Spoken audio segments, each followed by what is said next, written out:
The storm-gray Monday morning, Ethan Vale carried his 6-year-old daughter into the tower of glass and steel where billionaires made empires.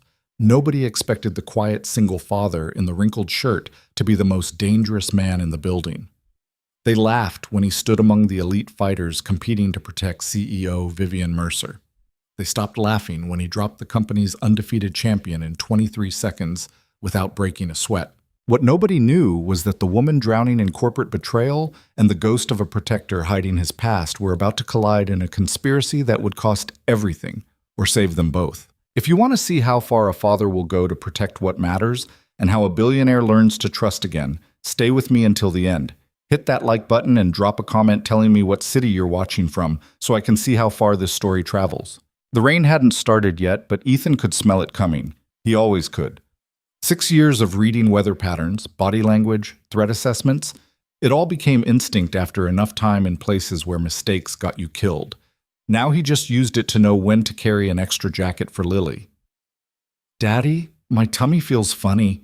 Ethan looked down at his daughter. She clutched the worn white rabbit against her chest, the one with the missing button eye that she refused to let him replace. Her blonde hair needed brushing. He'd forgotten again this morning.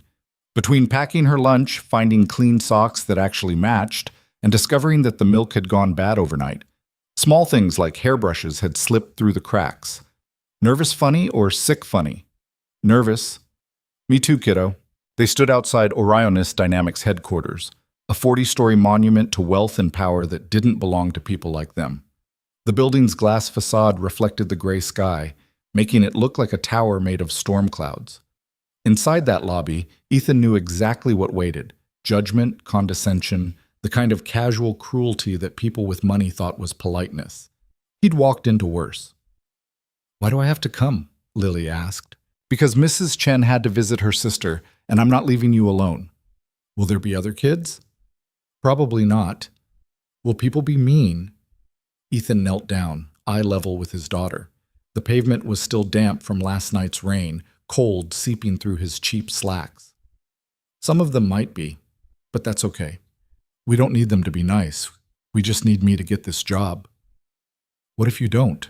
He smiled, the expression not quite reaching his eyes. "Then we figure something else out, like we always do." Lily studied his face with that unsettling perception kids sometimes had, the kind that saw through the carefully constructed walls adults built. Her eyes, the same hazel as her mother's, searched his expression for lies he wasn't telling. "You're scared too." "Little bit," he admitted. "But scared doesn't mean we don't do it. Scared just means it matters." She nodded like that made perfect sense, which maybe it did when you were 6 and your father was the only constant in a world that kept changing. Ethan stood, adjusted the collar of his shirt, wrinkled despite his best efforts with the iron that barely worked, and took his daughter's hand. They walked through the revolving doors into another world. The lobby of Orionis Dynamics looked like someone had extracted the concept of wealth and turned it into architecture. Marble floors polished to mirrors, a chandelier made of something that probably cost more than Ethan's entire apartment building dangled overhead, catching light and throwing it in 1,000 directions. Security desks staffed by people in suits sharp enough to cut. The air itself smelled expensive, some combination of leather and coffee, and the particular scent of money that Ethan had learned to recognize years ago. And everywhere, clustered in groups of 3s and 4s, were the candidates. Ethan spotted them immediately. Former military, obvious from the way they stood with weight distributed just so, ready to move in any direction. Private security veterans, identifiable by the expensive watches and the confident lean against walls they'd already assessed for cover. MMA fighters and martial artists broadcasting their profession through physiques that demanded attention and scars that told stories. All of them looked like they'd stepped out of a catalog for dangerous men. All of them looked at Ethan like he'd wandered into the wrong building. A man near the entrance, 6'4", built like he lived in the gym, wearing tactical pants and a compression shirt that advertised every muscle, glanced at Ethan and actually laughed out loud. "Is that guy serious?" he said to his companion. More laughter rippled through a nearby group. Ethan ignored it. He'd learned a long time ago that people revealed everything in how they treated those they thought were beneath them. These men had already decided he didn't matter. That was useful information, It told him they relied on appearance, on intimidation, on the assumption that looking dangerous was the same as being dangerous. It wasn't. "Daddy, they're laughing at us," Lily whispered. "I know." "Why?" "Because I don't look like them." "But you're stronger, right?" Ethan squeezed her hand. "Different kind of strong, kiddo." He approached the security desk where a woman with perfect makeup and a smile that didn't touch her eyes looked up from her tablet. Her gaze swept over Ethan, the wrinkled shirt, the cheap shoes that were starting to separate at the sole, the 6-year-old attached to his hand, and her expression shifted to barely concealed disdain. The smile vanished entirely. "Can I help you?" The question sounded like an accusation. "Ethan Vale, I'm here for the security position interview." She blinked. Actually blinked, like the concept of him being a candidate hadn't occurred to her. Behind him, someone snorted with laughter. "You're, one of the applicants?" That's what the confirmation email said. Her fingers moved across the tablet with unnecessary force, tapping harder than needed. "I don't see any provisions for children. There weren't any prohibitions either. Sir, this is a professional environment. I'm aware." Ethan kept his voice level, the tone he'd perfected for dealing with bureaucrats and gatekeepers who thought their tiny piece of authority made them powerful, polite, immovable. "My daughter will sit quietly during the interview process. She won't be a disruption." The woman's mouth thinned into a line that suggested she wanted to argue, but couldn't find the regulation to back it up. She clearly wanted to call security, to have this inappropriately dressed man with his inappropriately present child removed from the pristine lobby. But something in Ethan's steady gaze must have suggested that particular battle wasn't worth fighting. She tapped the tablet with finality. "Fine, but if there are any issues, there won't be. Processing areas through those doors. You'll be given a number and instructions." She pointed without looking at him. "Next." Ethan guided Lily toward the indicated doors, aware of the eyes tracking them. More laughter, whispered comments just loud enough to be heard. "Look at this guy. Brought his kid to a bodyguard interview. That's rich. $5 says he doesn't make it past the first round. I'll take that bet. 10 says he walks out before they even start." Lily's hand tightened in his. Ethan bent down, keeping his voice low. "Remember what we talked about. People who laugh at others are usually scared of something." "Exactly. And what do we do with scared people? Feel sorry for them, but don't trust them." "That's my girl." Through the doors, they entered a large processing area that looked like a cross between a DMV and a military staging ground. Tables lined one wall where staff members handed out numbered badges. The opposite wall featured a massive screen displaying the Orionis Dynamics logo and a rolling presentation about the company's global security division. Footage of executives in boardrooms, security teams in tactical gear, luxury vehicles with armored plating. Ethan joined the shortest line, trying not to notice how everyone gave him space. Like incompetence might be contagious, like the wrongness of his presence might somehow transfer to them if they got too close. The man ahead of him turned. 6'3", probably 220, with the kind of build that came from serious gym dedication and pharmaceutical assistance. His badge read 47. His smile read asshole. "You lost, buddy?" "Don't think so," Ethan said. "This is the executive protection interview. High-level stuff. You might be looking for the janitorial department. I think they're hiring too." "Appreciate the concern, but I'm in the right place." The man's smile widened, showing teeth that were too white, probably veneers. "Executive protection for Vivian Mercer. You know who that is?" "I can read." "Right. So you understand we're talking about protecting one of the most powerful women in the country. Billionaire CEO. Threats from corporate espionage, hostile takeovers, potential violence from competitors and activists. This isn't mall security, man. This isn't standing around looking tough while teenagers shoplift." Ethan met his gaze without blinking. "I'm aware." "And you brought a kid." "She's with me, yes." Jesus Christ. The man shook his head, turning to his companion, badge 52. "Can you believe this? What's next? Someone shows up with their grandmother?" His friend laughed, a sound like rocks grinding together. "Maybe he thinks the daughter will be a distraction technique. Throw her at the attacker while the principal escapes." More laughter from the surrounding candidates.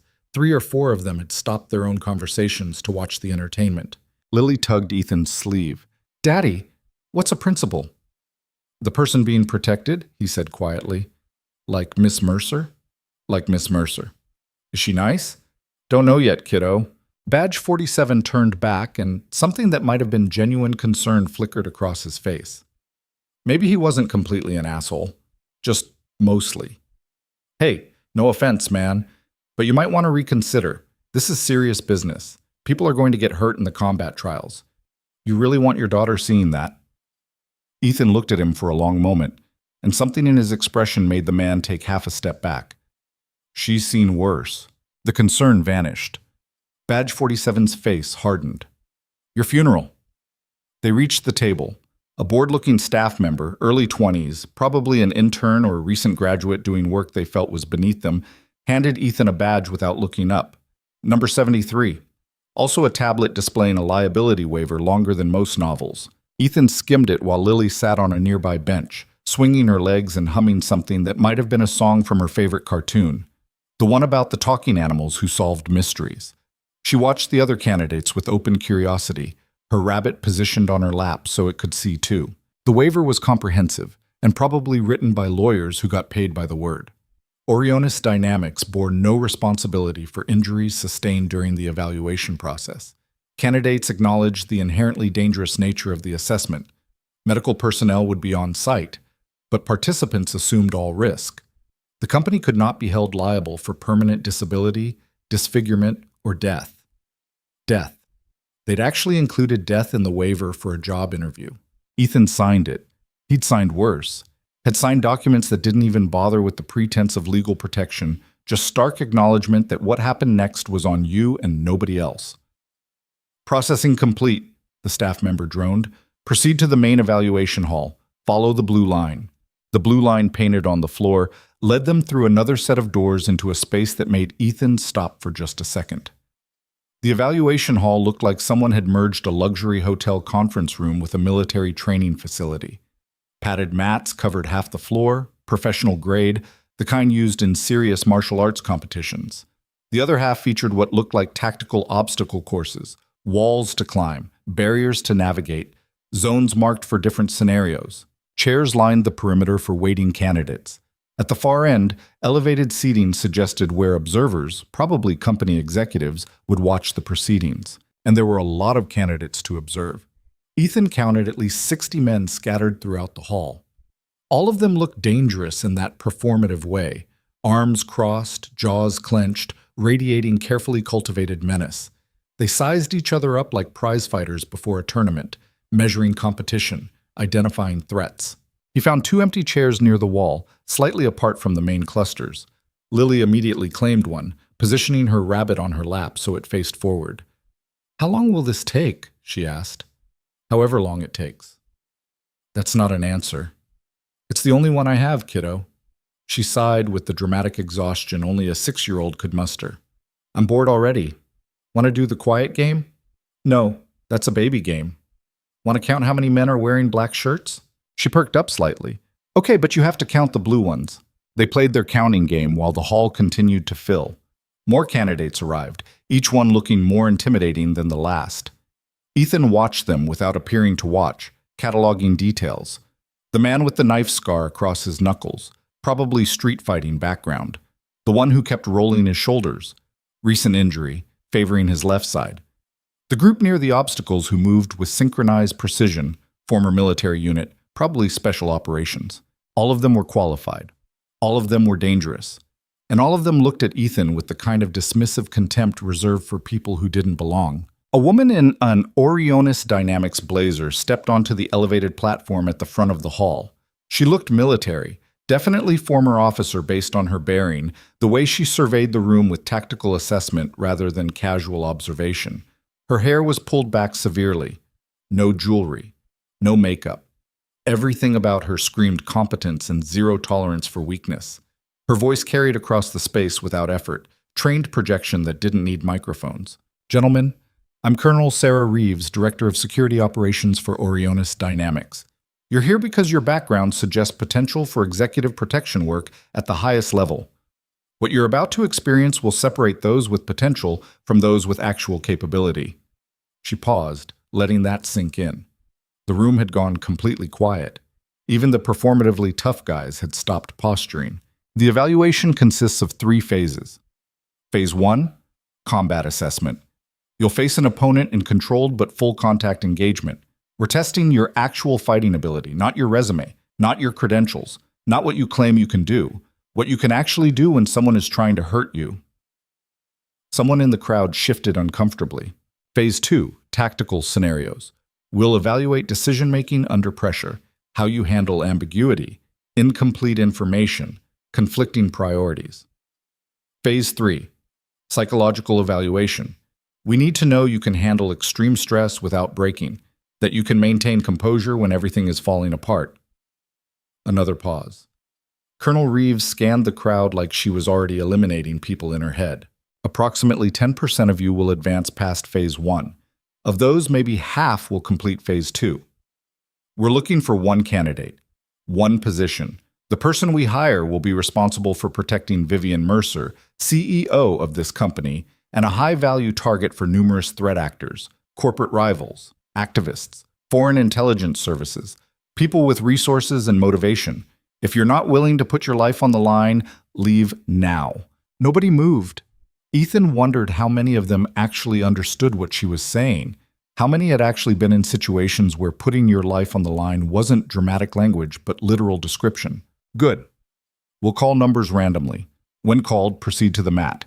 Your opponent will be one of our current security team members. These are professionals with extensive combat experience. They will not take it easy on you. They will not pull punches. If you're injured to the point where you cannot continue, you're eliminated. If you quit, you're eliminated. If you demonstrate incompetence or cowardice, you're eliminated. Questions? Silence. Excellent. Number 47, you're first. The man who'd mocked Ethan earlier stood, rolling his shoulders. He walked to the mat with the confidence of someone who'd never lost a fight that mattered, who'd built an identity around being the toughest guy in whatever room he occupied. His opponent emerged from a side door, a compact guy, maybe 5'10", with the lean muscle of a serious martial artist. Filipino, probably with Kali or Eskrima. Background based on the way he moved. They faced off. Badge 47 came out aggressive, trying to establish dominance immediately. Big looping punches designed to intimidate. The security team member slipped them like smoke, not even bothering to block, just letting the attacks pass through empty air. Then he countered with precision strikes to vulnerable points. Solar plexus, inside thigh, side of the neck. Each one perfectly placed to maximize impact. Badge 47 tried to adjust, to use his size advantage, to grab and grapple. The smaller man denied him every time, staying mobile, staying distant, picking him apart piece by piece. It lasted maybe 90 seconds, finished with a throw that used Badge 47's own momentum against him, putting him on his back hard enough to knock the wind out of him and probably crack a rib. Eliminated, Colonel Reeves said without emotion. Number 12. It went like that for the next hour. Candidate after candidate stepping up, confidence radiating off them like heat. Some lasted longer than others. A few showed genuine skill. Ethan watched a former Marine go 3 minutes with one of the security team, actually landing some good shots before getting submitted. Most demonstrated that looking dangerous and being dangerous were entirely different things. The security team rotated opponents, keeping fresh fighters on the mat, while candidates exhausted themselves. Ethan recognized the strategy. Wear them down, test conditioning as much as technique, see who had the gas tank to go multiple rounds if needed. Lily watched with surprising interest. That man's using the wrong stance, she observed during one match. Ethan glanced at her. How do you know? His feet are too close together, like when I fall off the balance beam because I'm not wide enough. Good eye. He's gonna fall. 10 seconds later, the candidate got swept and hit the mat face first. Told you, Lily said. You did. Will you have to fight? Probably. Will you win? I don't know, kiddo. She looked at him with absolute certainty, the kind only children could maintain. You will. The faith of children. Ethan wished he felt that confident. He'd been in enough fights to know that confidence didn't matter. Skill mattered. Experience mattered. But most of all, luck mattered, and luck was fickle. Around them, the crowd thinned as candidates were eliminated. Some limped out with injuries, twisted ankles, dislocated shoulders, one guy with a broken nose that had bled all over his shirt. Others left in disgust after losing faster than their egos could process, unable to reconcile their self-image with the reality of what had just happened. The men who remained watched each match with increased nervousness, realizing they'd underestimated the difficulty. The performative menace had evaporated. Now they just looked worried. Number 68, number 23, number 51. Each number called, each candidate eliminated or rarely advancing. The security team members showed no mercy. This wasn't about fairness, it was about finding someone capable of keeping Vivian Mercer alive in situations where capability meant everything and second place meant failure. 2 hours in, only about 20 candidates remained. Ethan noticed the pattern. The ones who advanced weren't necessarily the biggest or most muscular. They were the ones who fought smart, who conserved energy, who treated it like work instead of performance. Number 73. Ethan stood. His heart rate didn't spike. His hands didn't shake. That old familiar calm settled over him, the one that used to scare him before he learned to recognize it as just another tool. Time seemed to slow slightly. Details sharpened. His awareness expanded to include peripheral vision, sound, even the feel of air movement. Combat consciousness. Some people called it flow state. Ethan just called it survival mode. "You got this, Daddy," Lily whispered. He walked to the mat. The remaining candidates watched with barely concealed amusement. The guy with the kid. The one in the wrinkled shirt who'd somehow made it 2 hours without getting called. This should be entertaining. His opponent stepped forward, and Ethan's assessment ran automatically. 6'1", maybe 190. Moved like a striker, probably kickboxing or Muay Thai background based on the stance and the way he distributed his weight. Confident, but not arrogant. Professional. This was his job, and he did it well. They touched gloves. "Don't take this personally," the guy said. "Never do," Ethan replied. The match started. His opponent came in fast, testing with a jab-cross combination. Clean technique, good form. Ethan slipped it, not bothering to counter. Just gathering information, watching how the man moved, where he positioned his weight, what he protected instinctively. The man followed with a low kick aimed at Ethan's lead leg. Ethan checked it, still not engaging. Defense only, patience. "You planning to fight back?" his opponent asked. Ethan didn't answer. He was counting, timing, waiting for the pattern to reveal itself. Another combination. Faster this time, more committed. Jab, cross, hook, low kick. Textbook striking sequence. Ethan moved just enough to avoid it, his footwork minimal but precise. He could see it now. The pattern. His opponent fought clean, technical, by the book, which meant predictable once you knew the book. The man pressed forward, probably thinking Ethan was purely defensive, someone who couldn't or wouldn't engage. He threw a right hook with real commitment behind it, putting his weight into it, aiming for the knockout. Ethan moved, not away, into it. He caught the extended arm at the wrist and elbow, redirected the momentum, and used the man's own force to take him off balance. The physics were simple. Leverage and timing mattered more than strength.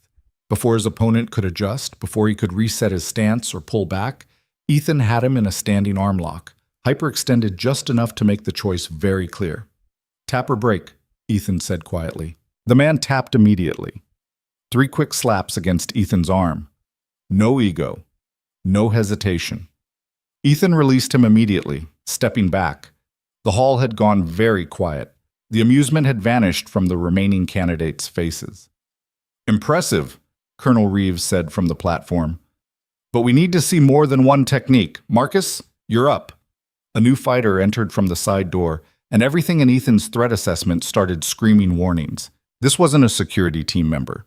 This was something else. Marcus Kane moved like violence personified. 6'2", heavy muscle, with the kind of scars you got from actual fights that nobody refereed. A line across his eyebrow, another along his jaw, knuckles that looked like they'd been broken and reset multiple times. His eyes held the flat, emotionless calculation of someone who'd hurt people professionally and never lost sleep over it. He stepped onto the mat without ceremony. No glove touch, no acknowledgement, just positioned himself and waited. "This is our head of executive security," Colonel Reeves announced. "Undefeated in 83 company matches. Former military, Former private contractor, current expert in keeping people alive. If you want the job, you go through him. Marcus smiled. It wasn't friendly. It was the smile of a predator who'd just spotted prey. They faced off. Ethan saw it in the first exchange. This man didn't fight by rules. He fought to win, and if that meant bending or breaking every regulation, so be it. The initial attack came fast and dirty, strikes aimed at vulnerable points, no regard for sporting conduct. Throat, eyes, groin, the targets you hit when it wasn't about points, but survival. Ethan responded in kind. They moved across the mat in a blur of controlled violence. Marcus had size and strength, probably 20 pounds of muscle on Ethan. But Ethan had speed and experience from places where losing meant dying, where there were no referees to stop the fight, no rules to fall back on. Marcus threw a combination designed to overwhelm, high, low, high, forcing defensive reactions, creating openings. Ethan slipped inside instead of back, got into the pocket where the bigger man's reach became a disadvantage. He landed a brutal elbow to the floating ribs, the kind of strike that didn't look like much but sent shock waves through internal organs. Marcus grunted. Actual pain, not just exertion. But he didn't slow down. If anything, the pain made him more dangerous. He shifted tactics, went for grappling, tried to use his weight advantage. They clinched, fighting for position. Marcus attempted a throw. Ethan read it, used the momentum, and swept the larger man's legs mid-technique. Marcus hit the mat, started to rise. Ethan was already there, knee on his chest, forearm across his throat.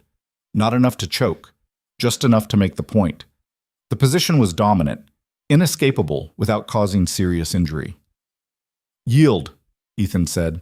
For 3 seconds, Marcus didn't move. His eyes locked onto Ethan's and something very dangerous passed between them. Recognition, maybe. Or the acknowledgement that they were the same kind of weapon, just pointed in different directions. Men who'd learned to hurt people in places where it mattered.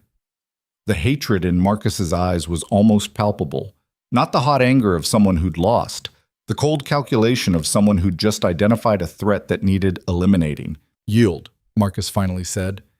Ethan released him and stood, offered a hand. Marcus ignored it, rising on his own. He walked off the mat without looking back, but Ethan saw the tension in his shoulders, the way his hands clenched and unclenched. He'd made an enemy today. The evaluation hall remained absolutely silent. Every candidate stared at Ethan like he'd materialized from nowhere, like he'd broken some fundamental law of reality by beating the unbeatable. Colonel Reeves stared at Ethan like he'd just solved a problem she didn't know she had. What's your background, 73? Varied, Ethan said. Military? Some. Which branch? Rather not say, ma'am. Her eyes narrowed. Private sector? Some of that, too. Contract work? You could call it that. She looked at him for a long moment, and Ethan knew she was running calculations, trying to figure out where someone with his skill set would come from. The answer, the real answer, wasn't something he could put on a resume. You just beat our best fighter in under a minute, she said. He's good, Ethan said, but he telegraphs his transitions, drops his right hand by about 2 inches when he's setting up the takedown. Someone in the crowd laughed. Just once, then cut it off when they realized nobody else was laughing, that what Ethan had just said revealed a level of observation that wasn't normal. You're advanced, Colonel Reeves said. Report back tomorrow for Phase 2, 0800 hours. Don't be late. Dismissed.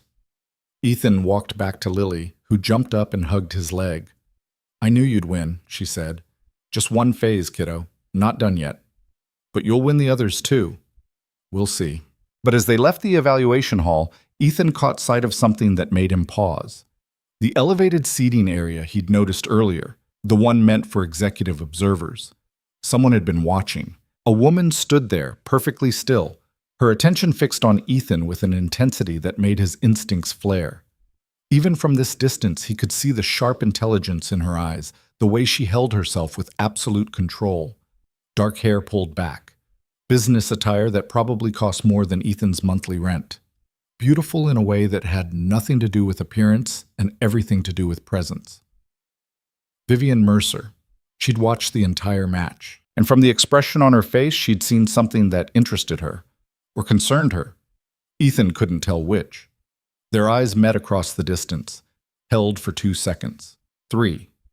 Then she turned and disappeared through a door that probably led to executive offices where people like Ethan didn't go. On. The apartment Ethan shared with Lily occupied the 3rd floor of a building that had given up on luxury somewhere in the 1970s and never bothered to reclaim it. Peeling paint in the hallways. Temperamental heating that worked great in summer and died completely in winter. Neighbors who shouted at each other through walls that might as well have been paper. The elevator broke down twice a month. The superintendent was approximately 1,000 years old and moved at speeds that made glaciers look fast. But it was theirs, paid on time every month, and that mattered more than amenities. Lily went straight to her room after dinner, mac and cheese from a box, the gourmet version with the powder cheese that actually tasted like something instead of orange dust. Ethan cleaned up, washing the dishes by hand because the dishwasher had broken 6 months ago, and the landlord kept promising to fix it next week. His mind was already running through scenarios for tomorrow's evaluation. Tactical scenarios, Colonel Reeves had said, which could mean anything from hostage situations to active shooter drills to threat assessment exercises. His phone buzzed on the counter. Unknown number. Ethan stared at it for 3 rings before answering. Unknown numbers were usually bill collectors, scammers, or people from his past he didn't want to talk to. Is this Ethan Vale? A woman's voice. Professional, controlled, familiar somehow. Who's asking? My name is Vivian Mercer. I saw your performance today. Ethan's hand tightened on the phone. The woman from the observation deck, the Billionaire CEO, she'd personally called him. Miss Mercer. I'd like to meet with you before the next phase of evaluation. Tomorrow morning, 7 a.m. My private office, top floor. Come alone. My daughter, bring her. I'll arrange for childcare during our conversation. Professional, vetted, safe. She'll be well taken care of. Silence. Ethan processed this. Vivian Mercer didn't personally recruit bodyguards. People at her level had entire departments for that. The fact that she was calling him directly meant something had shifted. Mr. Vale, I'm offering you an opportunity to skip the remaining evaluation phases and discuss employment directly. I suggest you take it. Why? The question seemed to surprise her. He heard it in the pause. Excuse me? Why me? You've got dozens of qualified candidates. Some of them probably have better credentials than I do. I have dozens of candidates who look qualified on paper. I watched you fight Marcus Kane. You're different. Different how? Another pause, longer this time. When she spoke again, her voice had changed slightly. Less corporate. More human. That's what I intend to find out. 7 a.m., Mr. Vale, don't be late. She hung up. Ethan stood in his kitchen, phone still pressed to his ear, listening to dead air. Outside, someone's car alarm went off. A dog barked. Lily called out asking if she could watch one more episode before bed. Normal life continued around him. But Ethan knew when the world had just shifted. He'd walked into that building this morning to compete for a job. Now the billionaire CEO wanted a private meeting before the official evaluation even continued. That wasn't how these things worked. People like Vivian Mercer didn't personally recruit bodyguards. They had people for that. Entire departments designed to insulate them from this kind of direct contact, which meant she wanted something else. Or she'd seen something in that fight that nobody else had. Ethan thought about Marcus Kane's eyes right before he yielded. The recognition, the calculation, the cold hatred that suggested this wasn't over. The man had identified Ethan as a threat, and not just the physical kind. A threat to his position, his authority, his control. Daddy? Lily appeared in the doorway, rabbit tucked under one arm. Can I watch the one about the dragon? Sure, kiddo. You okay? You look worried. Just thinking. About the job? About tomorrow. She studied him with that unnerving perception, the one that saw too much. The lady on the phone, she's important. Very important. Is she nice? Don't know yet. Will she be mean to you? Ethan knelt down, eye level with his daughter. Some people are mean because they're scared, some because they're powerful and forgot what it's like not to be, and some are mean because that's just who they are. I don't know which kind Miss Mercer is. But you'll find out. I'll find out. Lily hugged him, sudden and tight. Don't let the powerful people hurt you. I won't. Promise? I promise, kiddo. She went back to her room, leaving Ethan alone with his thoughts and the growing certainty that tomorrow would change everything, for better or worse. He walked to the window, looking out over the city. Light stretched to the horizon. Somewhere out there, Vivian Mercer sat in her tower of glass and steel, probably working through problems that would crush normal people. She commanded billions of dollars, thousands of employees, more power than most politicians. And she'd personally called a single father in a wrinkled shirt to request a private meeting. Ethan didn't believe in coincidence. Not anymore. He'd learned that lesson in places where coincidence got you killed, where patterns mattered and randomness was usually just cover for someone's agenda. Whatever Vivian Mercer wanted, it wasn't just a bodyguard. She needed something else, something she thought Ethan could provide. And tomorrow morning he would find out exactly what that was. He just hoped it was something he could actually provide without losing what little stability he'd managed to build for Lily. Because the one thing Ethan had learned after years of protecting people in places where protection meant killing the threats before they materialized was that sometimes the greatest danger wasn't the bullet you saw coming. It was the one fired by someone you'd learned to trust. The rain finally started. Soft at first, then harder. Ethan watched it streak down the window, distorting the city lights into abstract patterns. Tomorrow he'd walk back into that tower. Tomorrow he'd sit across from one of the most powerful women in the country and try to figure out what she really wanted. And somewhere in that same building, Marcus Kane was probably planning how to eliminate the threat Ethan represented. The game had already begun. Ethan just hoped he understood the rules before it was too late. The rain had stopped by morning, leaving the city washed clean and gleaming under gray light that promised more weather to come. Ethan woke at 5:30 out of habit, the kind of internal clock you developed when oversleeping could get you killed. He lay there for a moment, listening to Lily's breathing from the room next door, steady and peaceful.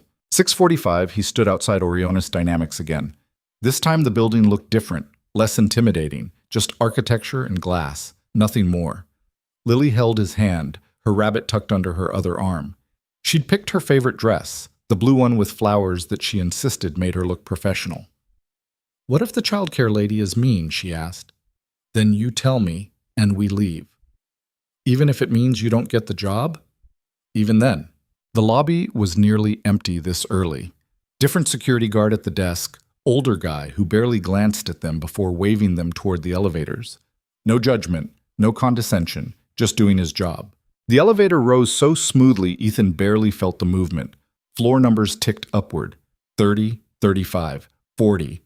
The doors opened directly into a reception area that made yesterday's lobby look cheap. Real art on the walls. Furniture that probably had names and designers attached to each piece. The carpet was so thick Ethan's footsteps made no sound. A woman stood waiting. Late 50s, gray hair pulled into a neat bun, kind eyes behind wire-rimmed glasses. She smiled at Lily with genuine warmth, not the forced pleasantness adults sometimes used with children. "You must be Lily. I'm Margaret. Ms. Mercer asked me to keep you company while your father has his meeting." Lily looked up at Ethan. He nodded. "I have coloring books," Margaret said. "And I brought my daughter's old dollhouse. It's in the next room. Would you like to see? Can I bring my rabbit?" "Of course." Lily handed the rabbit to Margaret with the kind of solemnity reserved for sacred objects. "His name is Mr. Hops. He doesn't like loud noises." "I'll make sure everything stays quiet," Margaret said seriously. Ethan watched his daughter disappear into the adjacent room, already chattering about Mr. Hops's preferences and habits. When he turned back, a tall man in an expensive suit stood there.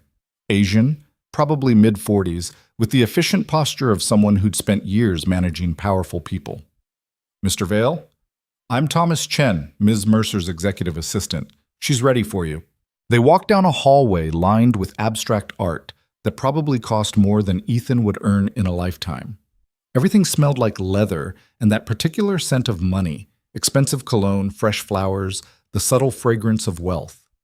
Thomas moved with quiet efficiency, his shoes making soft clicks on the marble floor.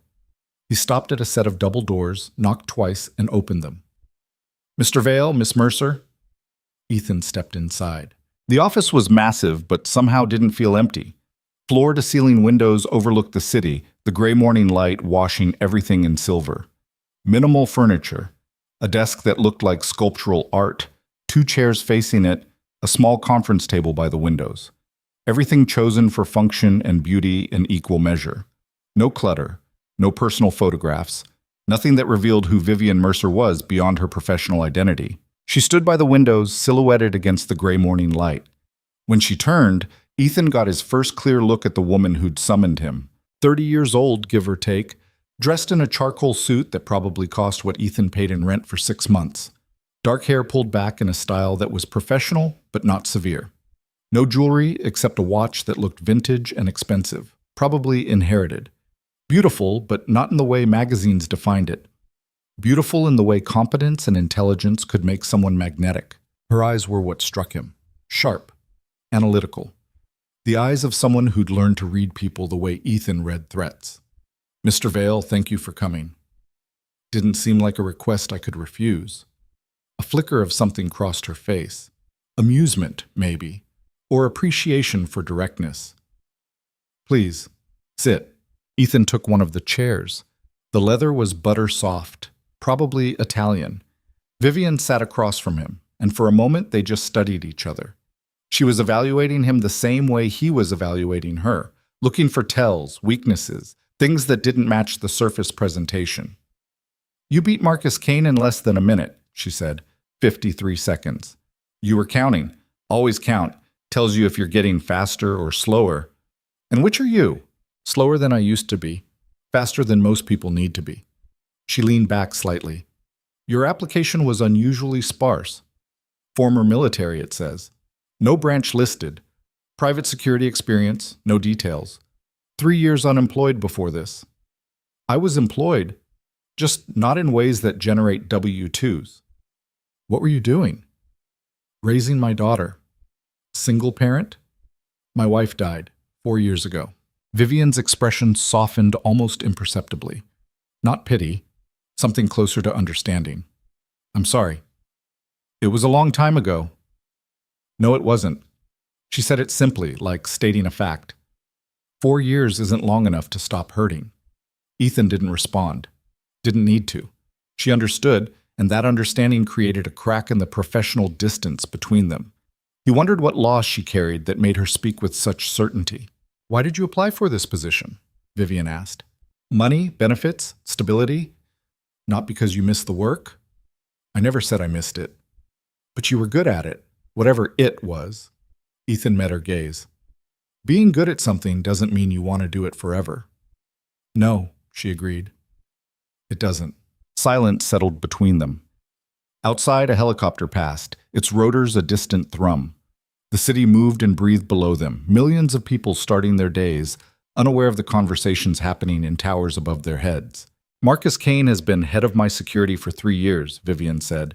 "He's extremely competent, loyal. He saved my life twice. Once in Berlin when a protester broke through a barrier with a knife.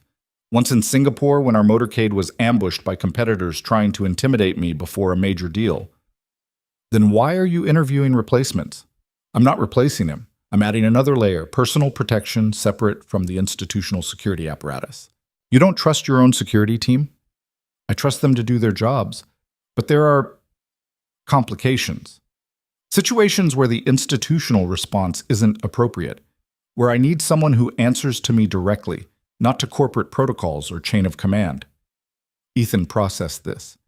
"You think there's a threat inside the company?" It wasn't a question. Vivian's expression confirmed it.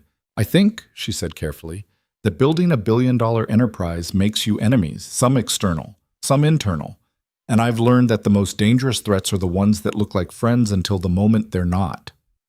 "Why me? You don't know anything about me. I know you beat the best fighter I've ever employed. I know you brought your daughter to a job interview because you won't leave her with people you don't trust. I know you've been out of whatever world you came from for 3 years, which means you're not doing this for the adrenaline or the power. You're doing it because you need to provide for your child. That makes me reliable? It makes you honest about your motivations. Everyone else who applies for this job wants something: prestige, access, the thrill of protecting someone important. You just want to keep your daughter fed and safe. That's a motivation I can understand. It's clean, uncomplicated." Ethan looked at her for a long moment. "You're not telling me everything." "No, Why not? Because I don't know if I can trust you yet, and because some information is dangerous just to possess. The less you know right now, the safer you are. So you want me to protect you from threats you won't tell me about. I want you to be capable enough that it doesn't matter if I tell you or not. The threats will reveal themselves. They always do. I need someone who can handle them when they do. The honesty was almost shocking. Ethan had expected corporate speak, carefully rehearsed deflections. Instead, Vivian Mercer was giving him the raw truth, or as much of it as she could. "What happened to the last person in this position?" he asked. Her jaw tightened almost imperceptibly. "There wasn't a last person. This is a new position." "Why now?" "Because 3 weeks ago someone tried to kill me." The words hung in the air between them. Outside, the city continued its morning routine, oblivious. "Marcus stopped it," she continued, "just like I said. But the attempt shouldn't have gotten that close. Someone leaked my schedule. Someone provided access codes to a supposedly secure floor. Someone disabled cameras in a critical hallway. Someone inside the company wanted me dead and nearly succeeded." "You found who?" "No. The investigation is ongoing. Internal security is handling it, but they're working within institutional constraints. They can't interrogate board members. They can't access certain executive communications without cause. There are political considerations. Politics shouldn't matter when someone's trying to kill you. Politics always matter, especially when you're trying to run a company worth $8 billion. Ethan understood now. She wasn't hiring a bodyguard. She was hiring insurance against her own organization. Someone who existed outside the power structure, who couldn't be compromised because nobody knew enough about him to compromise him. "I'll need complete access," he said. "You'll have it. No restrictions, no protocols I have to follow. If I think something's a threat, I act on it. Within reason." "No, not within reason. Within my judgment. That's the deal. You trust my judgment, or you don't hire me." Vivian's eyes narrowed. "You're negotiating before I've even offered the position. You called me here instead of making me finish the evaluation. That means you've already decided. We're just figuring out terms." A smile flickered across her face, genuine this time. "You're right. I have decided. The question is whether you'll accept." "What's the pay?" $200,000 a year, full benefits, medical, dental, life insurance, housing allowance of $3,000 monthly, private school tuition for your daughter, up to $50,000 annually. Ethan's expression didn't change, but inside, something shifted. That was more money than he'd made in the last 3 years combined. That was stability, security, a future for Lily that didn't involve counting pennies and hoping the car didn't break down. "When do I start?" "Today. Right now. You'll shadow me through the day, observe how things work, learn the routines. Starting tomorrow, you're on the clock officially. Thomas will handle the paperwork." She stood. Ethan stood with her. "One more thing," Vivian said. "Marcus Kane doesn't know I'm creating this position. When he finds out, he won't be happy. He already knows I'm a threat. That happened when I beat him yesterday. He'll see this as undermining his authority." "Is it?" "Yes. But not because I don't trust him to do his job. Because I need someone he doesn't control.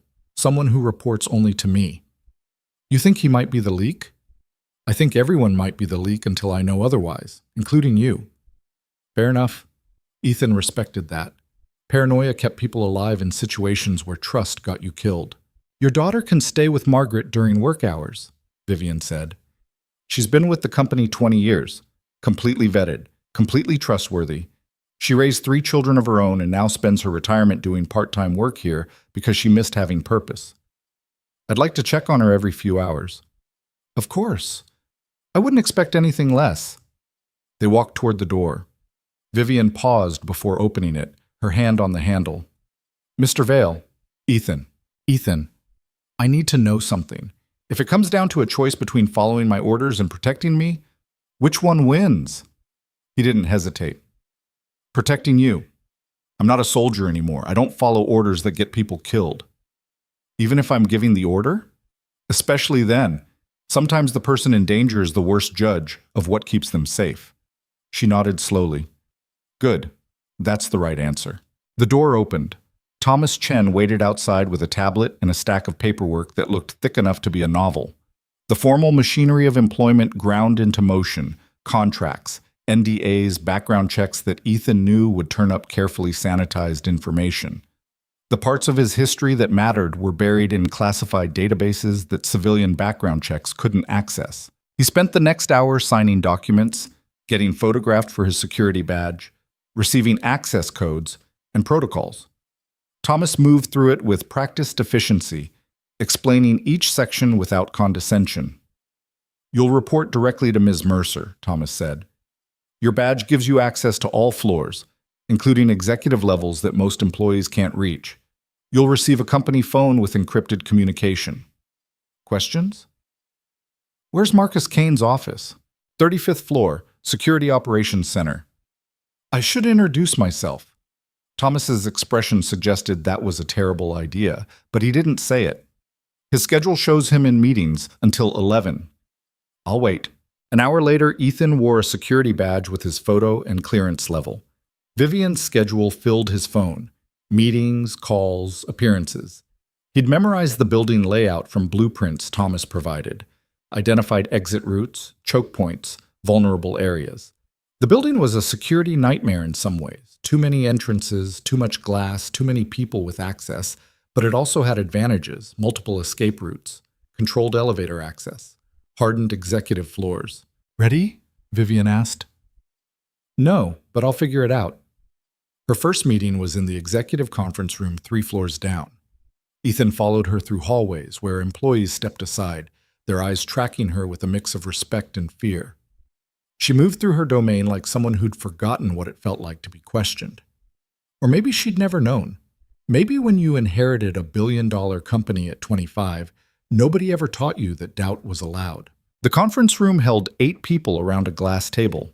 Senior executives, based on their ages and the expensive suits and the way they carried themselves with casual authority.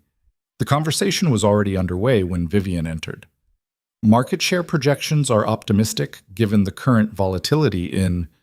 The speaker stopped mid-sentence when Vivian appeared. Everyone stood, like subjects greeting royalty. "Please continue," Vivian said, taking her seat at the head of the table. They sat.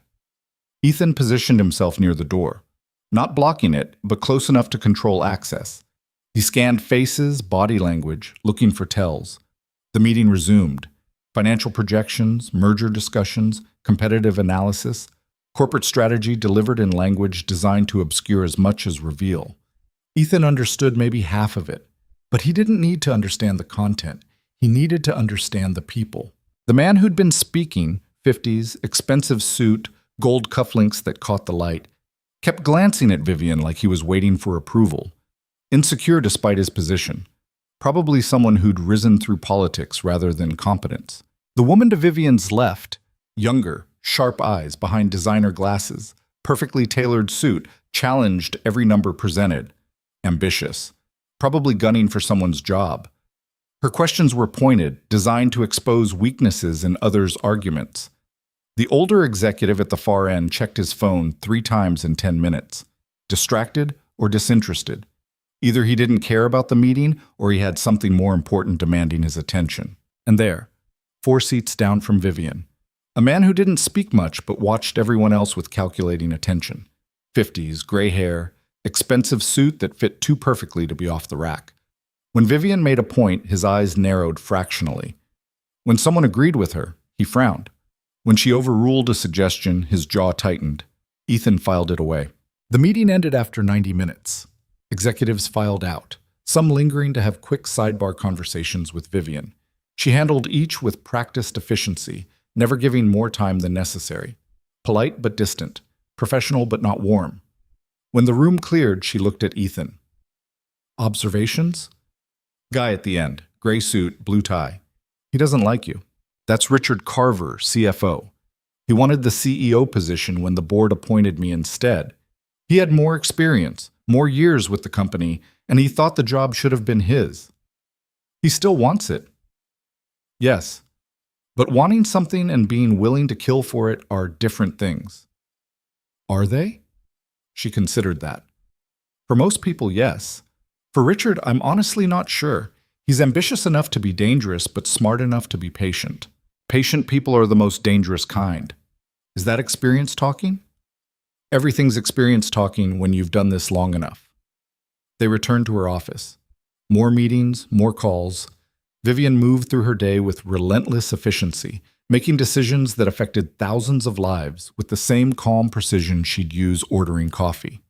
Approve this merger. Reject that proposal. Authorize this expenditure. Each choice delivered without visible hesitation. Ethan watched the machinery of power operate up close. It was impressive and exhausting in equal measure.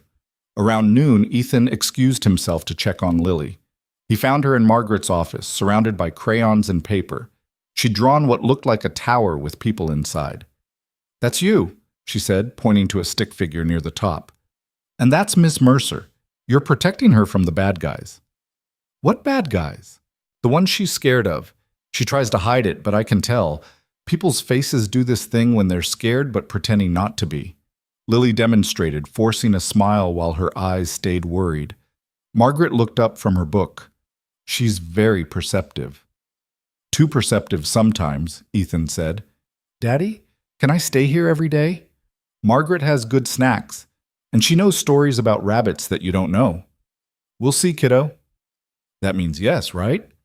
"That means we'll see." Back in Vivian's office, he found her on a call that sounded tense. She gestured for him to wait, continuing her conversation while pulling up documents on her computer. "I understand the concerns, Robert, but the timeline isn't negotiable. We move forward next month or we risk losing the competitive advantage entirely." "Yes. Yes, I've seen the projections. Tell the board I'll present the full analysis at Friday's meeting. Thank you." She hung up and rubbed her temples, exhaustion showing through the professional mask for just a moment. "Headache?" Ethan asked. "Permanent condition. Comes with the job." "You could delegate more." "I could. But delegation requires trust, and trust is a limited resource in this environment. Every time I delegate, I create a potential point of failure, someone who could make a mistake, leak information, or actively work against me." Her phone buzzed. She glanced at it, and her expression hardened. "Marcus is on his way up. He just found out about your position." "That was fast." "This building leaks information like a sieve. Another reason I need someone outside the normal channels." 2 minutes later, Marcus Kane entered without knocking. His eyes went immediately to Ethan, and the hatred from yesterday's match was still there, barely concealed behind professional courtesy. "Ms. Mercer, a word?" "Of course, Marcus." "Ethan, wait outside." Ethan moved to the door but left it slightly ajar. He could hear their voices, not the words, but the tone. Marcus sounded controlled but angry, his voice rising and falling in the rhythm of someone making an argument. Vivian's voice stayed level, professional, the tone of someone who wouldn't be moved by emotion. The conversation lasted 5 minutes. When Marcus emerged, he stopped directly in front of Ethan. "You made a mistake coming here," he said quietly. "Just doing a job." "My job. This is my territory, my team, my responsibility. I've been protecting Miss Mercer for 3 years without incident. Except for the attempt 3 weeks ago." Marcus's expression went completely flat, dangerous. "That situation was handled." "But it shouldn't have happened in the first place. Someone got too close. That's a failure." "You think you can do better?" "I think Ms. Mercer thinks I can. That's what matters." Marcus leaned closer, his voice dropping to barely above a whisper. "I know your type. Think you're special because you can fight. Think that makes you valuable. But protection isn't about fighting. It's about prevention, planning, anticipating threats before they materialize. It's intelligence gathering, relationship building, understanding the landscape." "You're right." The agreement seemed to throw Marcus. "What?" "You're right. Fighting is the failure state. If I'm fighting, it means I already screwed up somewhere earlier in the chain. The best protection is the threat that never arrives because it was neutralized before it developed." "Then why are you here?" "Because Ms. Mercer thinks she needs insurance. And maybe she does, if someone inside this company wants her dead." Marcus's expression flickered, just for a second. Surprise, maybe. Or calculation. "The investigation is ongoing." "I heard. Any leads?" "That's classified. I just got hired for personal protection. Seems like information I'd need." "You got hired 2 hours ago. You don't have clearance for ongoing security investigations. That takes time, vetting, authorization from multiple departments." "Then get me clearance." "No." They stared at each other. Marcus was trying to establish dominance, to make Ethan back down through proximity and implied threat. But Ethan had faced down people far more dangerous than a corporate security chief with a bruised ego. He'd stood across from warlords, cartel enforcers, intelligence operatives who killed with bureaucratic precision. Marcus Kane was skilled and connected, but he wasn't that. "We're going to have a problem," Marcus said, "only if you make it one." "I don't have to make it one. You already did by accepting this position." "Then I guess we have a problem." Marcus walked away without another word, his footsteps heavy on the marble floor. Ethan watched him go, already running scenarios. Marcus was skilled, connected, and now actively hostile. That made him dangerous even if he wasn't the leak. Maybe especially if he wasn't the leak, because his hostility would be pure ego and territorial aggression rather than calculated malice. Vivian appeared in the doorway. That went better than expected. "He threatened me." "He threatened you? Actual words?" "Implied threat. Said I made a mistake coming here. Said we're going to have a problem." Marcus doesn't like competition, but he's professional. He'll adjust once he realizes you're not trying to replace him. "Will he?" She didn't answer, which was answer enough. The rest of the day passed in a blur of meetings and calls. Ethan watched, learned, started building a mental map of who mattered and who didn't. The executives who wielded actual power versus those with impressive titles and empty authority. The assistants who controlled access and therefore controlled information flow. The security personnel who watched everything with professional detachment. By 5 p.m., his head hurt from information overload. "You can leave," Vivian said. "First day is overwhelming. Tomorrow will be easier." "What's your schedule tonight?" "Home by 7, private dinner with my attorney, no public appearances." "Security at your residence?" "Building security, doorman, cameras, controlled access, the usual luxury building setup." "Not enough." "It's been enough for 3 years. 3 years ago, nobody tried to kill you inside your own company." She looked at him for a long moment. "You're right. What do you suggest?" "I check your apartment, look for vulnerabilities, set up protocols for entry and exit, install additional security if needed." "When?" "Tonight, after your dinner." "That's not part of your job description. You hired me to keep you alive. That's exactly my job description. Doesn't matter if the threat comes at the office or at home." Vivian's expression softened slightly. "You don't waste time, do you?" "Can't afford to, neither can you." She gave him her address. Luxury building in the financial district, top floor corner unit. Of course. Where else would a billionaire CEO live? Ethan collected Lily from Margaret's office. His daughter had apparently made a new best friend and was reluctant to leave. "Can I come back tomorrow?" she asked Margaret. "I hope so," Margaret said warmly. "I'd like to hear more about Mr. Hobbs's adventures in the Enchanted Forest." "He's going to meet the dragon next." "I can't wait to hear about it." On the subway home, Lily chattered about her day. The dollhouse with real furniture, the coloring books that had glitter, how Margaret knew a story about rabbits that was even better than the one Ethan told, with magic carrots and a wise owl. "Do you like your new job?" she asked. "Too early to tell." "Is Ms. Mercer nice?" "She's complicated." "What does that mean?" "It means she's nice and not nice at the same time. She's fair, but she's also scary. She has to make hard decisions that affect a lot of people." "Are you scared of her?" "No, but I understand why other people are." They ate dinner at the apartment, leftover pasta, reheated in the microwave until the edges were slightly crispy. Ethan got Lily ready for bed, read her the story about the rabbit who learned to be brave even when the forest was dark, and waited until she fell asleep with Mr. Hobbs tucked under her arm. Then he called Mrs. Chen from next door to sit with Lily for a few hours and left for Vivian's building. The doorman tried to stop him. Young guy, early 20s, probably working this job to pay for college. He looked at Ethan's worn jacket and immediately went into defensive mode. "I'm sorry, sir, but residents need to authorize visitors." Ethan showed his badge, explained he was new security for Ms. Mercer, and called her to confirm.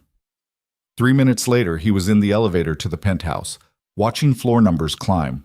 Vivian opened the door in casual clothes, jeans and a sweater that probably still cost more than Ethan's monthly rent, but at least looked normal. Her hair was down, falling past her shoulders. No makeup. She looked younger this way. More vulnerable. More human. "Come in." The apartment was stunning. Open floor plan, floor-to-ceiling windows offering views of the city that made Ethan's third-floor walk-up look like a prison cell. Furniture that looked like museum pieces, mid-century modern, probably original and not reproductions.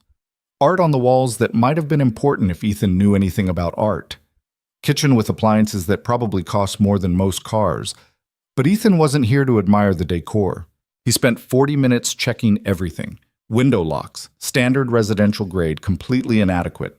Door reinforcements, better, but still vulnerable to someone with the right tools and knowledge. Sight lines from neighboring buildings, 3 potential sniper positions if someone wanted to go that route. Fire exits. 1 main stairwell, accessible but not secure. Panic room location. There wasn't one. Vivian watched him work without comment, sipping wine from a glass that probably cost more than Ethan's weekly grocery budget. "Your security is garbage," he finally said.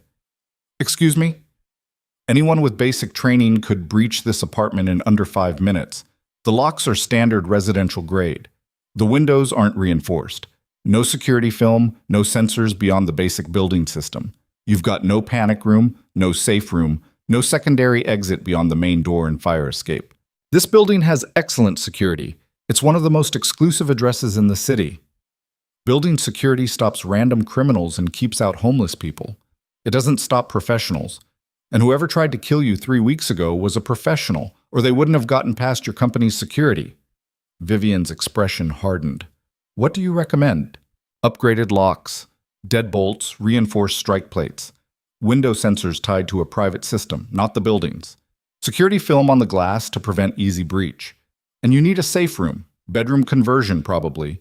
Steel door, independent communication line, emergency supplies, the works." "That sounds expensive." "Cheaper than a funeral." She flinched, just slightly. Ethan regretted the bluntness but didn't take it back. She needed to understand the reality. This wasn't theoretical. Someone had already tried once. "Fine," she said. "Arrange it. Send the bills to Thomas. He'll process them through the security budget. I'll need access to the apartment to supervise installation. I'll have a key made. Pick it up from Thomas tomorrow." They stood in her living room, the city lights sprawling beyond the windows like a circuit board. For a moment, neither spoke. Then Vivian walked to the bar, actual home bar with bottles that probably cost hundreds each, poured 2 glasses of something amber, and handed one to Ethan. "I don't drink on the job," he said. "You're not on the job right now. This is a conversation between 2 people trying to figure out if they can work together." Ethan took the glass. Whiskey.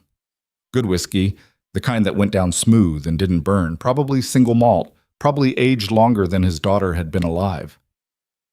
"Can I ask you something?" Vivian said. "Depends on the question." "Why did you really take this job? And don't say money.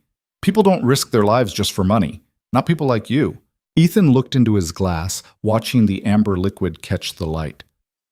"My daughter deserves better than what I can give her right now. Better school, better neighborhood, better opportunities, better future. This job provides that." "That's still money." "No, that's love. Money is just the tool." Vivian nodded slowly. "My father built this company from nothing, started with 1 security contract and grew it into a global operation. He died when I was 25, heart attack at his desk, and I inherited an empire I wasn't ready for. I've spent the last 5 years trying to prove I deserve to be here, that I'm not just the beneficiary of his work. You've done that. Have I? Or have I just gotten good at pretending? Sometimes I can't tell the difference anymore." The vulnerability surprised him. This wasn't the cold CEO from the conference room. This was someone who'd spent years wondering if she measured up to a ghost. "If you were pretending," Ethan said, "you'd have fired Marcus Kane when he questioned your judgment today. Instead, you explained your reasoning and let him keep his dignity. That's not pretending. That's actual leadership." She looked at him with something that might have been gratitude. "Thank you." "For what?" "For being honest. Most people just tell me what they think I want to hear.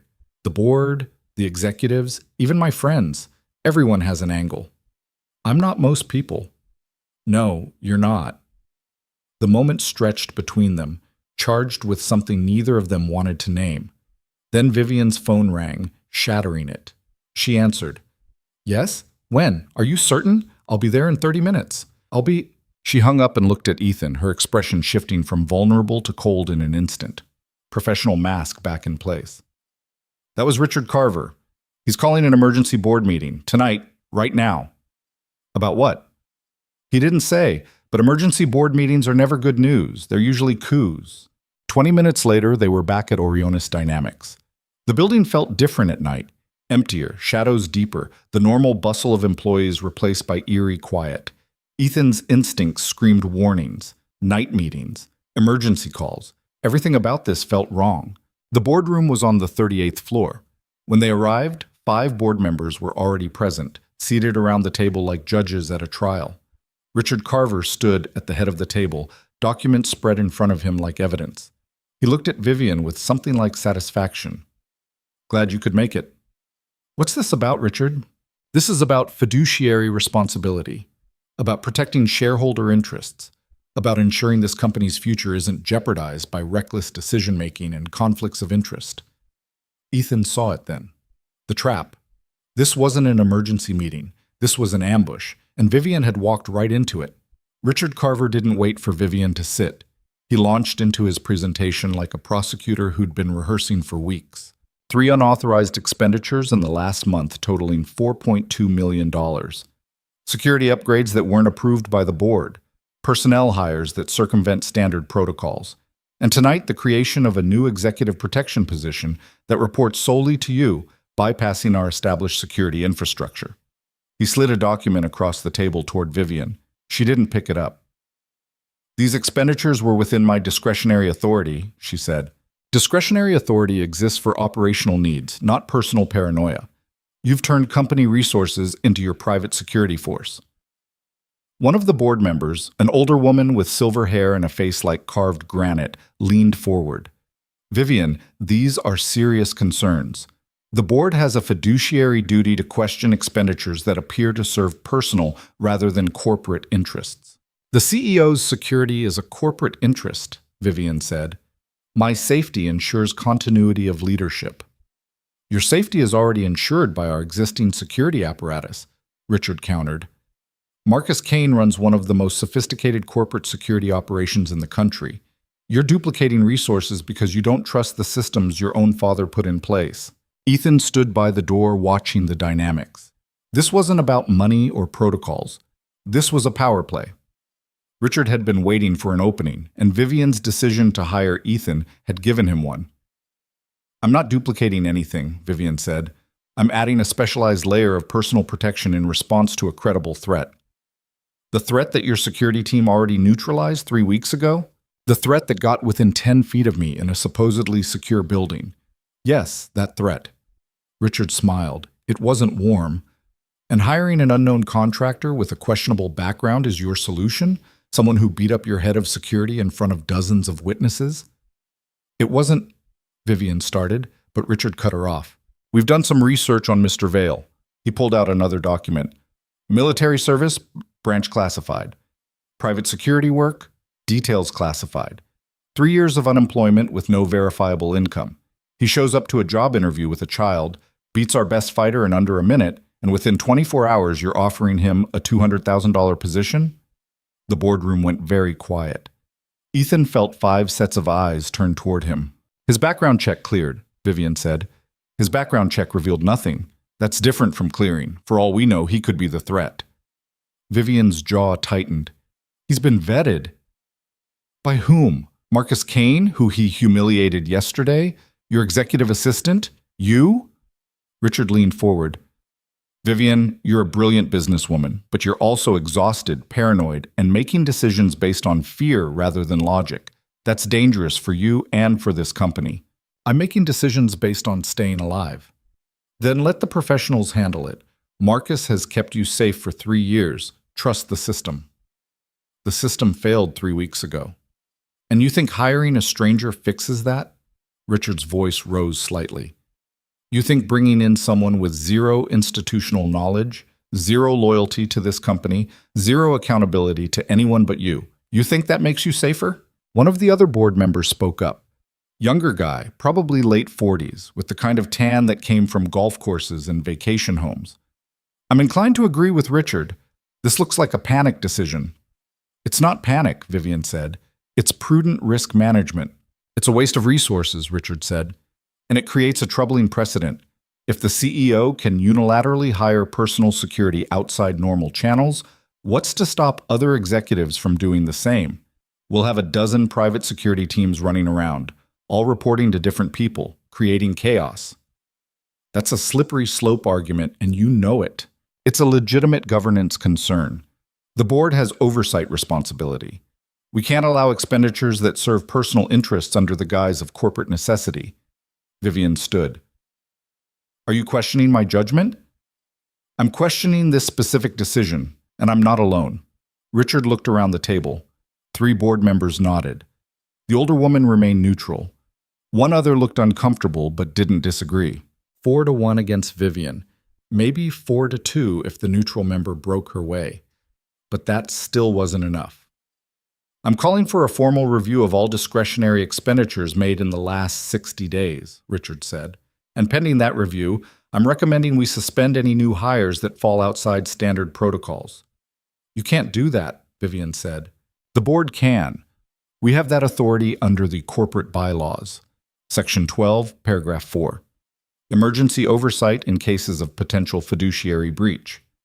This isn't a fiduciary breach. That's what the review will determine. Ethan watched Vivian's hands. They'd clenched into fists at her sides. She was losing control of the room, and she knew it. Richard, this is clearly personal, she said. You've wanted my position since the day the board appointed me. You've undermined every major decision I've made. You've leaked information to competitors. Careful, Richard interrupted. Accusations like that require evidence. Do you have evidence? Vivian's silence was answer enough. I thought not. Richard turned to the other board members. I'm requesting a vote. All in favor of suspending discretionary hires pending review? 3 hands went up immediately. After a moment, the uncomfortable-looking member raised his hand too. 4-1. The older woman looked at Vivian with something that might have been sympathy. I'm sorry, Vivian, but the governance concerns are legitimate. We need to review these expenditures properly. This is a coup, Vivian said quietly. This is oversight, Richard corrected. The board doing its job. If your decisions are justified, the review will confirm that. If they're not, we'll address it appropriately. And in the meantime? In the meantime, Mr. Vale's employment is suspended pending review. If he's already signed contracts, we'll honor a severance package.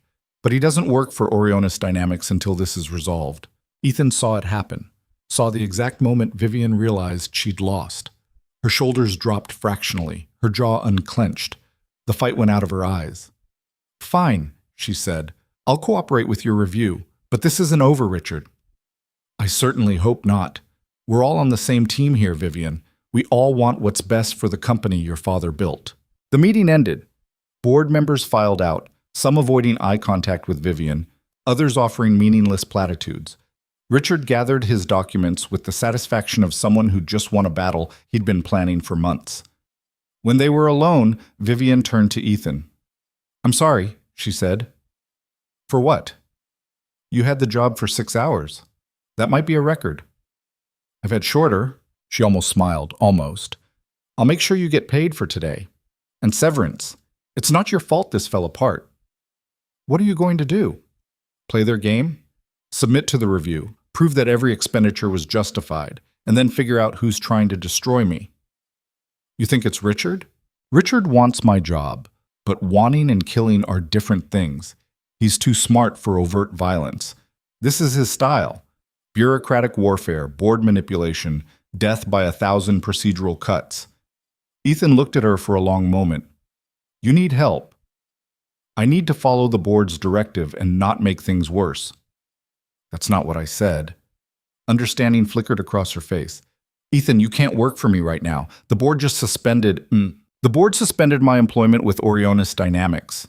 They didn't suspend me from existing or from making my own decisions about who I spend time with. You're talking about working without pay, without official authorization. I'm talking about keeping you alive while you figure out who wants you dead. Why? You don't owe me anything. You don't even know me. Ethan thought about Lily's drawing, about the tower with people inside, about his daughter's voice saying Ms. Mercer was scared but trying to hide it. Someone tried to kill you 3 weeks ago, he said. Someone inside your company. And now your CFO just orchestrated a board meeting to isolate you from the one person you hired to protect you. Either that's a coincidence or it's part of a larger plan. You think Richard is working with whoever tried to kill me? I think the timing is suspicious as hell. Vivian walked to the window. The city sprawled below them, millions of lights against the darkness. If you do this, if you keep protecting me without official authorization, you're exposing yourself to legal liability. If something happens, the company won't back you. The board won't protect you. You'll be on your own. Been on my own before. And you have a daughter to think about. I'm thinking about her. She needs stability, and stability requires money. You're still going to pay me for today. Probably severance, too. That buys me time to find something else. But in the meantime, I'm not going to let you walk around unprotected when someone wants you dead. She turned to face him. Why do you care? Because I've seen what happens when good people die because everyone around them was too busy playing politics to do the right thing. I'm tired of that. I'm tired of watching people get destroyed while everyone else protects their own interests. You barely know me. I know enough. You hired me because you thought I could help. The board shut it down because Richard Carver wanted to prove he could.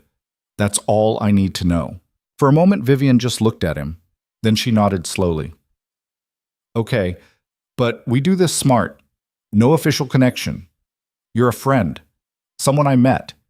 If anyone asks, I'm paying you as a personal consultant, not company security. Fine. And you need to be careful. If Richard is involved in the attempt on my life, he now knows you're a threat to whatever plan he's executing. Let him know. Makes things simpler. They left the building together. The night air was cold, promising rain again.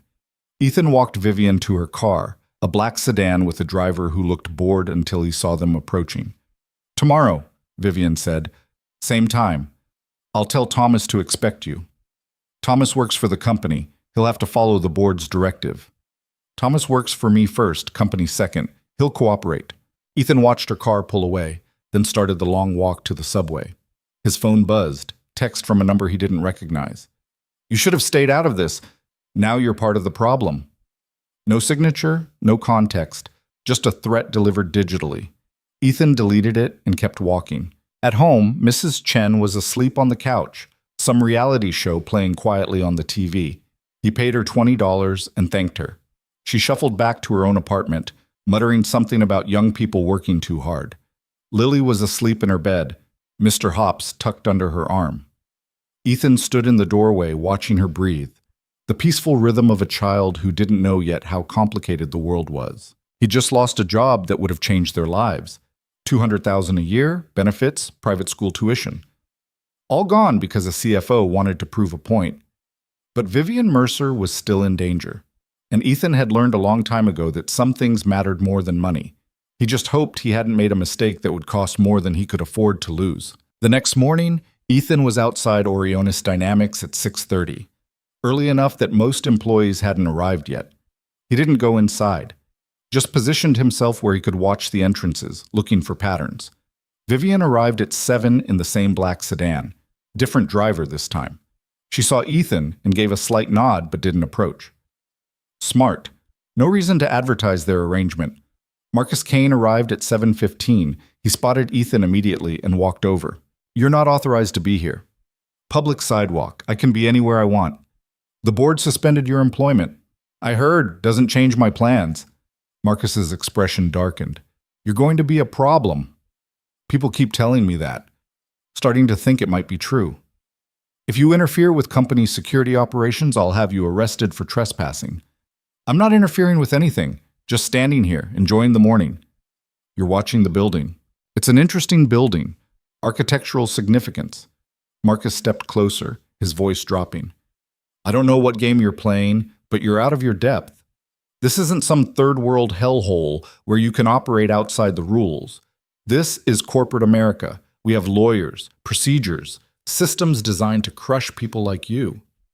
People like me? Cowboys. Freelancers. People who think they're above the system. I never thought I was above the system, just outside it. Same thing. No, above means you think you're better.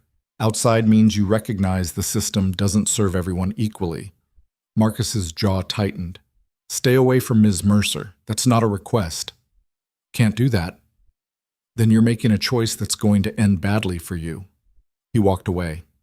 Ethan watched him go, cataloging the threat. Marcus was escalating. That meant pressure from somewhere, either his own ego or orders from someone else. Thomas Chen emerged from the building 20 minutes later.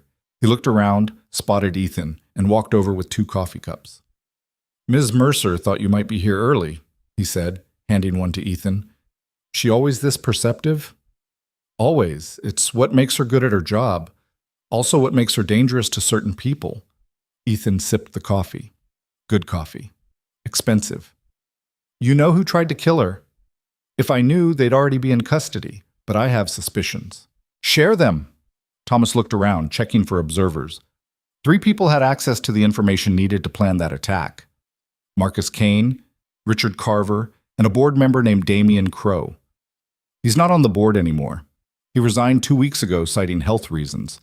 But before he left, he was pushing hard for a merger that Vivian opposed. Merger with who?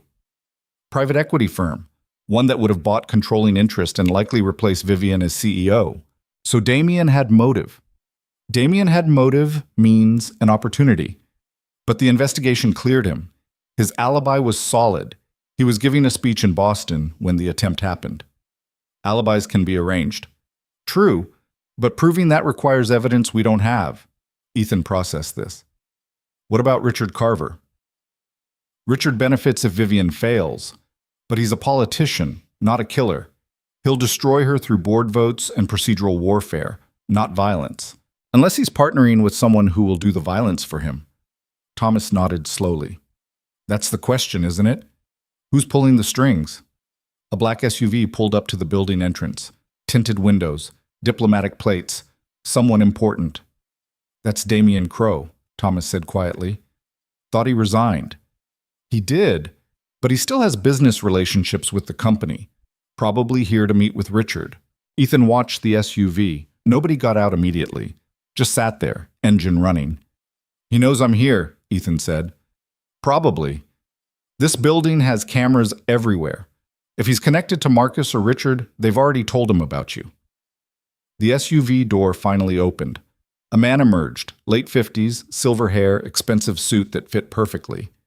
He moved with the confidence of someone who'd never been told no and wouldn't know how to process it if he was. Damian Crow looked directly at Ethan, held his gaze for 3 seconds, then smiled and walked into the building.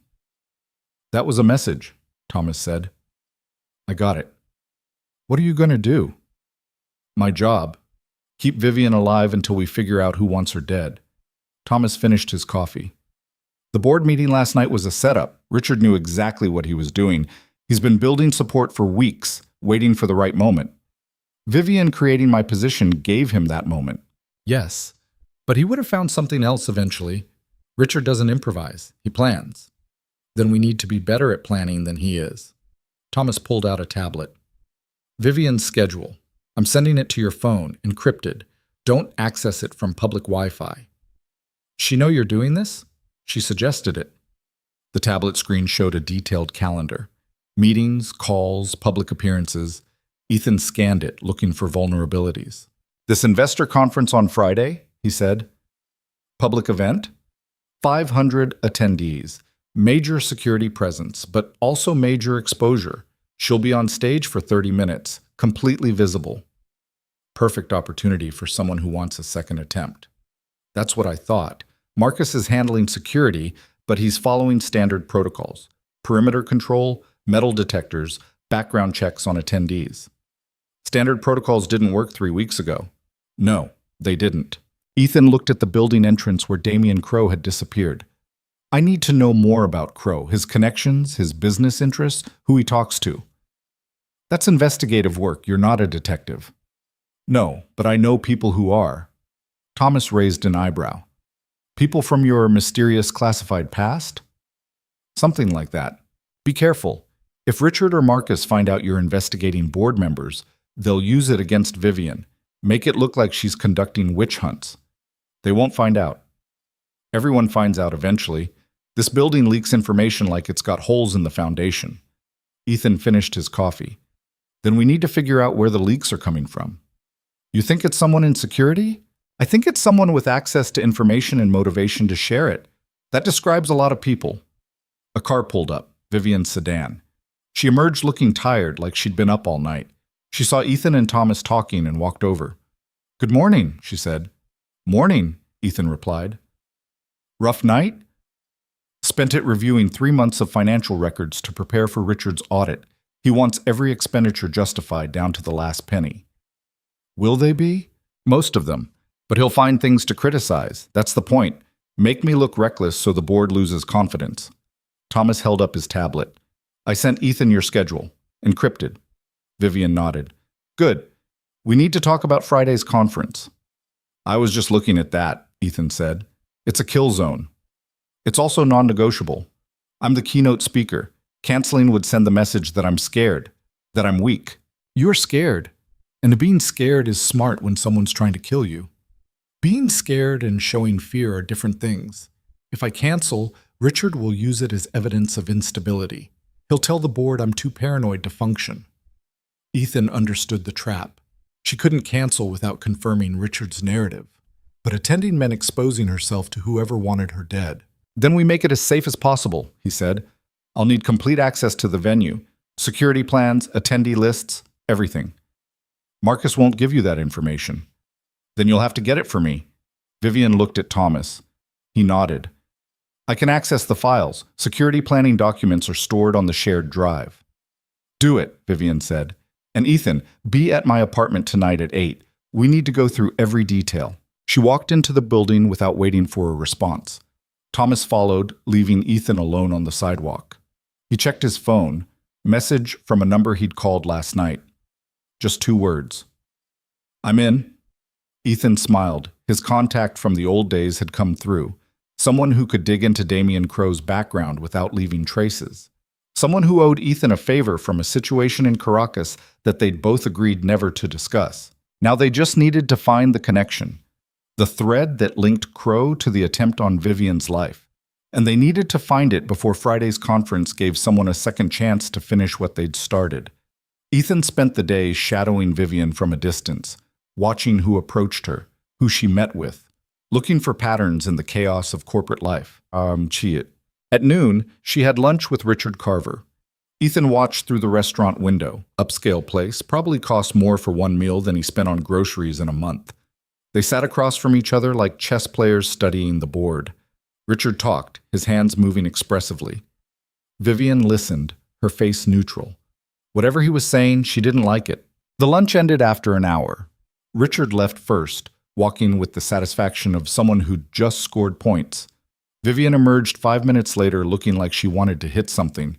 She saw Ethan across the street and walked over. "He offered me a deal," she said without preamble. "What kind of deal?"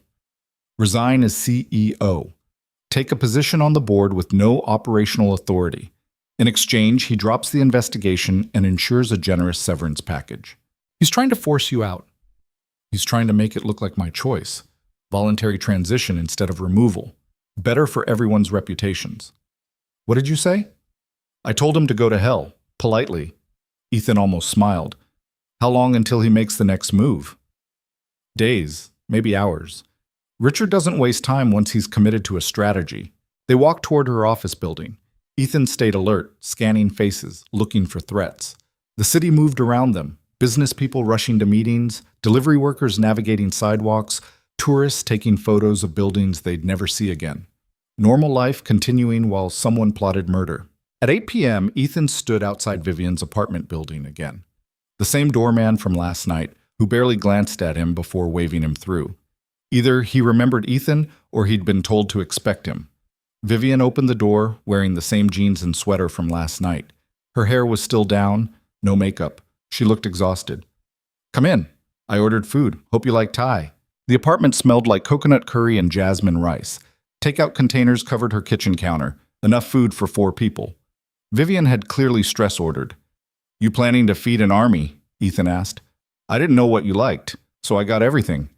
They ate in her living room, documents spread across the coffee table. Security plans for Friday's conference, attendee lists, floor plans of the venue, exit routes. Ethan studied everything while Vivian explained the event. 500 investors and business leaders. I'm speaking for 30 minutes on the future of corporate security.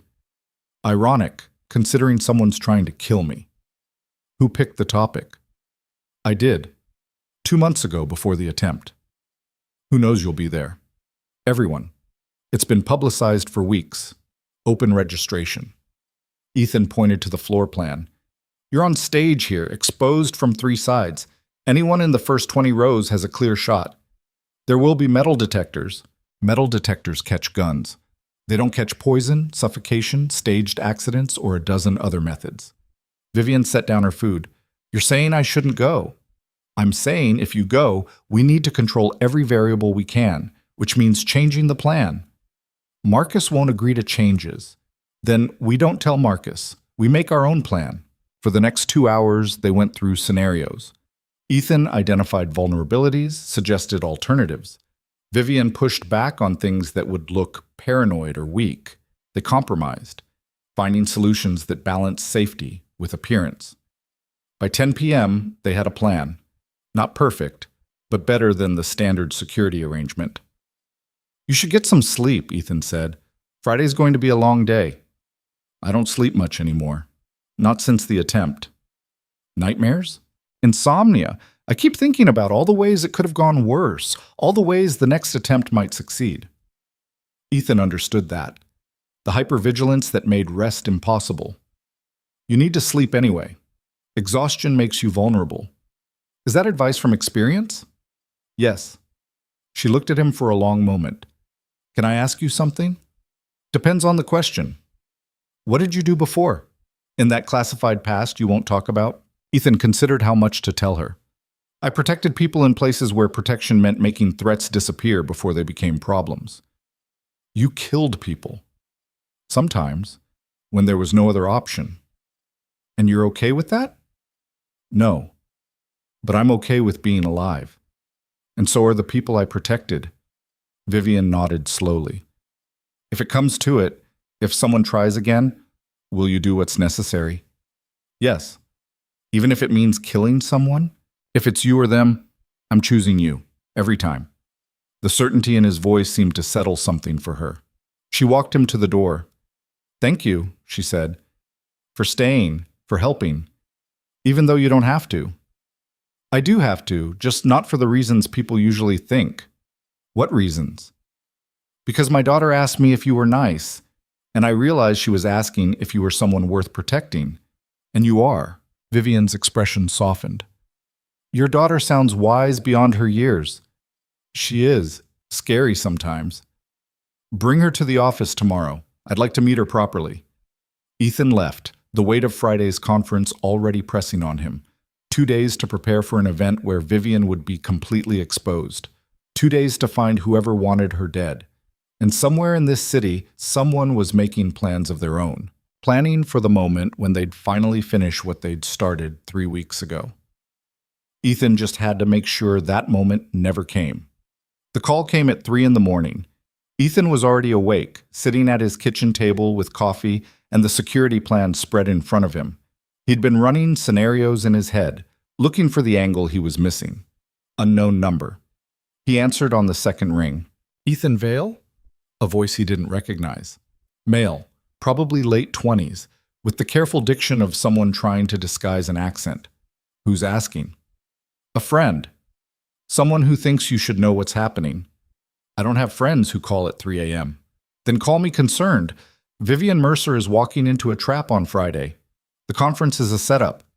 Ethan's hand tightened on the phone. What kind of setup? The kind where she doesn't walk out alive. You want to know more? Meet me in 1 hour. Thompson Park, North Entrance. Why should I trust you? You shouldn't, but you will, because you know something's wrong and I'm offering information. 1 hour. The line went dead. Ethan sat there for 30 seconds, weighing options. This could be legitimate intel from someone inside the conspiracy. Or it could be a trap designed to remove him from the equation before Friday. Either way, ignoring it meant potentially missing the one piece of information that could save Vivian's life. He called Mrs. Chen. She answered sounding groggy and confused. I need you to watch Lily. Emergency. I'll pay double. At 3 in the morning? I know, I'm sorry, but it's important. She arrived 15 minutes later in a bathrobe and slippers, muttering about young people and their strange hours. Ethan thanked her, promised this wouldn't become a habit, and left. Thompson Park at 4 a.m. was empty except for a few homeless people sleeping on benches and one jogger who was either incredibly dedicated or running from something. Ethan approached the north entrance carefully, scanning for threats. A figure stood near the fountain, tall, thin, wearing a hoodie that obscured their face. Ethan kept his distance. "You, Vale?" the figure called. "Depends who you are." The figure pulled back the hood. Young guy, maybe 26, with nervous eyes and the kind of face that belonged to someone who'd never been in real trouble before. "My name's Kyle. I work in IT at Orionis Dynamics. System administration. And you're calling me at 3 a.m. because? Because I found something in the security logs. Something that's going to get Ms. Mercer killed if someone doesn't stop it." "What did you find?" Kyle looked around nervously. "Not here. Too exposed. There's a coffee shop 2 blocks south. Opens at 4:30. Meet me there." "You called me here to tell me to meet you somewhere else?" "I needed to make sure you'd come and that you weren't followed." "Was I?" "No. I've been watching. You're clean." They walked to the coffee shop in silence. Kyle kept checking over his shoulder like he expected someone to emerge from the shadows. Ethan let him be paranoid. Paranoia kept people alive. The coffee shop was one of those 24-hour places that catered to insomniacs and shift workers. They took a table in the back. Kyle ordered chamomile tea. Ethan got black coffee. "Talk," Ethan said. Kyle pulled out a tablet, glanced around to make sure nobody was watching, and turned the screen toward Ethan. "These are access logs for our executive floors. See this pattern?" He pointed to a series of entries time-stamped over the last 3 weeks. Someone had been accessing the executive server room after hours, always between midnight and 3 a.m., always using a security override code. "Whose code is that?" Ethan asked. "That's the problem. It's a ghost code, not assigned to anyone in the system, which means someone created it outside normal protocols." "Can you trace who created it?" "I tried. The creation logs were wiped, but I did find something else." Kyle swiped to another screen. Whoever used that code accessed Miss Mercer's calendar, her email server, and the security planning documents for Friday's conference. Ethan felt ice settle in his gut. "When?" "Last access was yesterday. They downloaded the complete security plan. Camera positions, guard rotations, entry points, everything Marcus Kane's team prepared." "You tell anyone else about this?" "I tried to tell Marcus. He said I was mistaken, that the logs were corrupted and I was seeing patterns that didn't exist. He told me to drop it." "Did you?" "For about 12 hours. Then I realized that if I was right and I did nothing, Ms. Mercer would die. And I can't live with that." Ethan studied Kyle's face. The kid was terrified but genuine. "Why come to me? Why not go to Vivian directly?" "Because I don't know who else is involved. For all I know, her assistant is part of it, her driver. Anyone with access could be compromised. But you're new. You're outside the system. And you beat Marcus Kane, which means you're capable of actually protecting her. The board suspended my employment." "I know. Everyone knows. But you're still here, still watching the building. Thomas Chen told someone in accounting that you're working as a personal consultant now, which means Ms. Mercer trusts you." Ethan made a decision.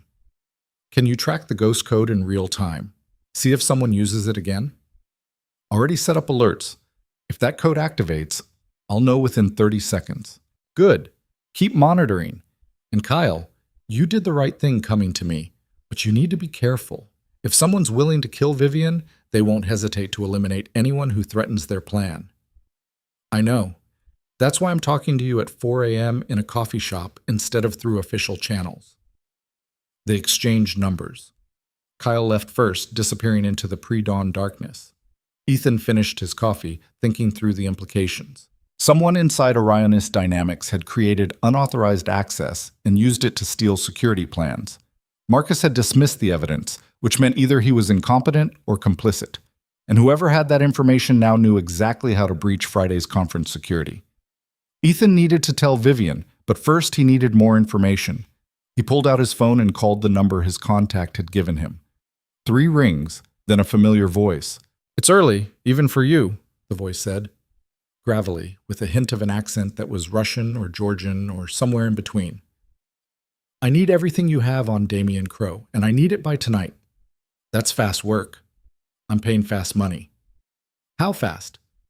5,000, transferred within an hour of delivery. A pause. "You must really need this. Someone's going to die if I don't get it. Then I'll have it by 6 p.m. Where do you want the drop?" They arranged a location. Ethan hung up and headed home.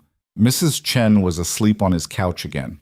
He paid her, thanked her, and checked on Lily. His daughter was awake, sitting up in bed with Mr. Hops. "You left in the middle of the night," she said. "I had to meet someone." "About Miss Mercer?" "Yes." "Is she in danger?" Ethan sat on the edge of her bed. "She might be." "Are you going to protect her?" "I'm going to try." Lily hugged Mr. Hops tighter. "What if the bad people hurt you instead?" "They won't." "How do you know?" "Because I'm careful, and because I have something they don't." "What?" "A reason to stay alive. You." She seemed to accept that. "Can I meet Ms. Mercer today? She told you to bring me." "If there's time, today's going to be busy." "Busy keeping her safe?" "Busy keeping everyone safe." At 7 a.m., Ethan was back outside Orionis Dynamics with Lily. She wore her good dress again and had insisted on brushing her own hair this time. It was crooked, but Ethan didn't fix it. She'd done it herself, and that mattered more than perfection. Thomas Chen met them in the lobby. "Ms. Mercer asked me to bring you both up. She's between meetings." They rode the elevator to the 40th floor. Lily pressed her face against the glass wall, watching the city drop away beneath them. "Daddy, we're so high up." "We are. Is this what birds see?" "Probably something like this." Vivian was waiting in her office. She'd clearly made an effort, hair pulled back neatly, makeup subtle but present, suit that looked fresh from the dry cleaner, but her eyes betrayed the exhaustion underneath. "You must be Lily," she said, kneeling down to eye level. Lily clutched Mr. Hops and studied Vivian with that unsettling intensity children had. "You're prettier than on TV." Vivian smiled, genuine this time. "Thank you. And who's this?" "Mr. Hops. He's my rabbit. He doesn't like loud noises." "I'll make sure we're quiet then. Would you like to see something interesting?" Lily nodded. Vivian led her to the window and pointed out landmarks. The river, the bridges, buildings with names that meant nothing to a 6-year-old, but which Vivian explained anyway. Lily listened with rapt attention, asking questions about who lived where and whether birds ever flew this high. Ethan watched them, something shifting in his chest. Vivian was good with Lily, not patronizing, not fake, just genuine engagement with a child who deserved to be taken seriously. After 10 minutes, Margaret appeared to collect Lily. "Ready for today's adventure? I brought new coloring books." "Can Mr. Hops come?" "Of course." When they were alone, Vivian's demeanor changed, professional mask back in place. "You look like you didn't sleep." "Couldn't. I got a call at 3 a.m. He told her about Kyle, about the ghost code and the stolen security plans, about Marcus dismissing the evidence. Vivian's expression darkened with each detail. "Marcus is either incompetent or compromised." "My guess is compromised. Nobody gets to head of security for a company this size by being incompetent." "We need to change Friday's security plan." "Completely." "Already working on it. But I need your authorization to access the venue tomorrow. I want to do my own sweep." "You'll have it. What else?" "I need to know everyone who has a financial interest in you being removed as CEO. Richard Carver is obvious. Who else benefits?" Vivian walked to her desk and pulled up a document. The merger Damien Crowe was pushing, if it had gone through, 4 board members would have received significant payouts. Richard was one of them. The others were Michael Brennan, Sandra Willis, and James Okafor. "The same board members who voted against me at the emergency meeting." "Yes, not a coincidence." "And if you die before Friday?" "The board would appoint an interim CEO, likely Richard, given his position as CFO. He'd have 6 months to prove himself before a permanent replacement vote." 6 months to push through the merger. Exactly. And the private equity firm behind the merger stands to make hundreds of millions. They have more than enough resources to arrange an assassination. Ethan processed this.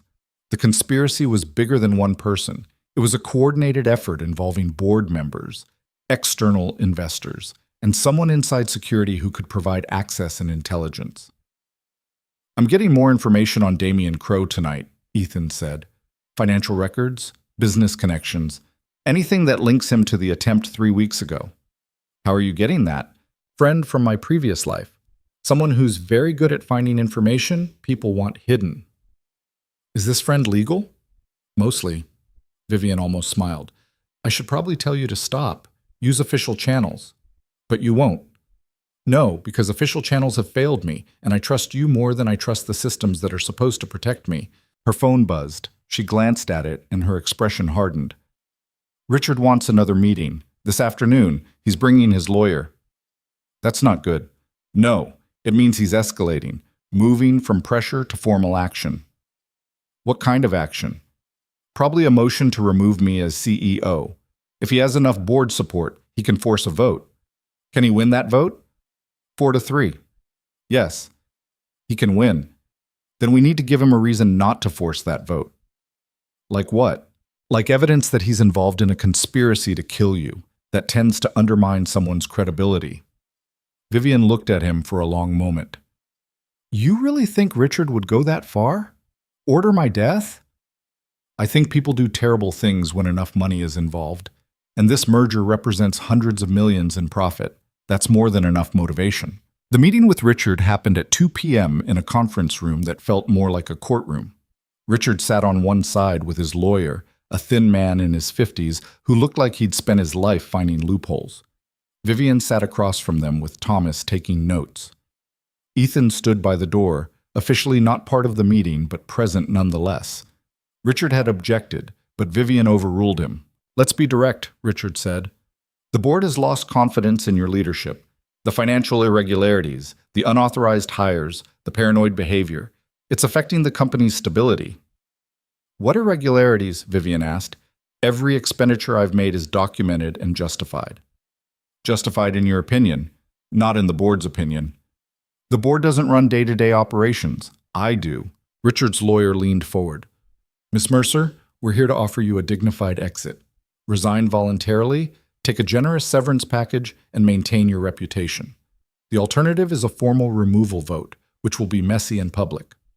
You don't have the votes for removal. We have 4 board members who support change. That's a majority. You have 4 board members who want the merger I blocked. That's not the same as supporting my removal, isn't it? Richard smiled. The merger would be good for the company, good for shareholders. The only person it's bad for is you, because it diminishes your control. The merger would gut the company my father built and sell it for parts. Your father is dead, Vivian. This is about the company's future, not his legacy. The room went very quiet. Vivian's hands clenched on the table, knuckles going white. Careful, Richard, she said softly. I'm being honest. Something you seem to struggle with lately. You're emotionally compromised, making decisions based on sentiment rather than business logic. That's dangerous for everyone.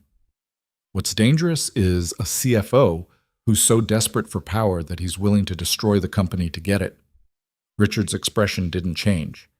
I'm trying to save this company from a CEO who's paranoid, unstable, and unable to lead effectively. The board agrees with me. Then call your vote. Let's see how much they agree when the full picture becomes clear. What full picture? The one where someone tried to kill me 3 weeks ago, and you've spent every day since trying to remove the security measures I put in place to prevent it from happening again. Richard exchanged a glance with his lawyer. That's a serious accusation. It's a serious situation. You have no evidence that I'm involved in any threat against you. Not yet, but I'm working on it. The lawyer cleared his throat. Ms. Mercer, making unfounded accusations against board members could constitute slander. I'd advise you to be very careful with your words. I'm always careful. That's why I'm still alive. Richard stood. This conversation is over. The board will vote on your removal at Monday's meeting. I suggest you spend the weekend preparing your exit statement. He left with his lawyer. Thomas closed the door behind them. That went well, Thomas said dryly. He's moving faster than I expected, Vivian said. Monday's vote doesn't give us much time. It gives us through Friday, Ethan said. And if we can prove Richard's connected to the threat against you before then, The board won't support his removal motion. That's a big if. It's the only if we have. Ethan's phone buzzed. Text from Kyle. Ghost code just activated. Someone's accessing the server room right now. Ethan showed the message to Vivian. I need to go. Now. I'm coming with you. No, too dangerous. It's my company, my server room. I'm coming. There wasn't time to argue. They took the elevator down to the 35th floor, security operations level. The server room was at the end of a long corridor past Marcus Kane's office. The door was closed but not locked. Ethan opened it carefully. The room was dark except for the glow of server lights. Someone stood at a terminal, typing rapidly. They wore a security uniform, but something about their posture was wrong. Security, step away from the terminal, Ethan said. The figure spun around. Not Marcus. Not Kyle. Someone Ethan had never seen before. Young, maybe 30, with the nervous energy of someone who'd just been caught. I'm authorized to be here, the man said. Then you won't mind showing me your credentials. The man's hand moved toward his belt. Ethan crossed the distance between them in 3 steps, caught the man's wrist before he could draw whatever weapon he was reaching for, and slammed him against the server rack. Who sent you? I don't know what you're talking about. Ethan applied pressure to the wrist, just enough to make the point. Try again. I'm just IT, just doing maintenance. At 2:30 in the afternoon using a ghost access code? Try again. The man's eyes darted to Vivian, then back to Ethan, calculating. You don't understand. If I talk, they'll kill me. If you don't talk, I'll make you wish they had. Vivian stepped forward. Who's paying you? What are you doing in my server? The man's resistance crumbled. I was supposed to install a back door. Remote access for Friday. They said it was for security monitoring. Who said? I don't know his name, just a voice on the phone. He pays in cash. $20,000 for this job. What's the back door for? I don't know, I swear. I just install it and collect payment. Ethan pulled out his phone and took the man's photo. You're going to tell me everything. Who contacted you, how they paid you, what exactly you installed, and then you're going to remove it. I can't. They'll know. They're going to know anyway when security reviews the logs. Your choice is whether you cooperate with us or with the police. The man looked between them, trapped. Then he started talking. His name was Derek Walsh. He'd been contacted 2 weeks ago through an encrypted messaging app. Someone offering cash for simple IT work. Install software, create access points. Nothing illegal. The money was good enough that he didn't ask questions. How much have they paid you so far? Vivian asked. $50,000. 20 up front, 10 after each job, 20 more after Friday. What happens Friday? I don't know. I'm supposed to activate the back door at noon. That's all I know. Ethan looked at Vivian. We need to bring in the police. No, she said. If we involve police now, whoever's behind this will know we're on to them. They'll change the plan or accelerate it. We can't just let him go. I'm not suggesting we let him go, but we can use him. She turned to Derek. Here's what's going to happen. You're going to continue exactly as planned. Install the back door, report to your contact that everything's on schedule, but you're going to tell us exactly what you're doing and when. And if I refuse? Then I call the police right now, and you spend the next 10 years in prison for corporate espionage and conspiracy to commit murder. Derek swallowed hard. You can't prove murder. No. But I can prove you were paid to create unauthorized access to a system that's supposed to protect me from someone who already tried to kill me once. A good prosecutor will make that connection. The fight went out of Derek completely. What do you want me to do? Exactly what they told you, but you work for us now. Everything you know, we know. Every communication, every instruction, every payment. You're our inside line to whoever's trying to kill me. They'll figure it out. They're not stupid. Then you'd better be convincing, because if they figure it out before Friday, you become useless to us, and I stop having a reason to protect you. They took Derek to an empty office. Thomas set up monitoring on his phone and computer. Every message would be logged, every call recorded. You're playing a dangerous game, Ethan said when they were alone. So are they. At least now we have visibility into their plan.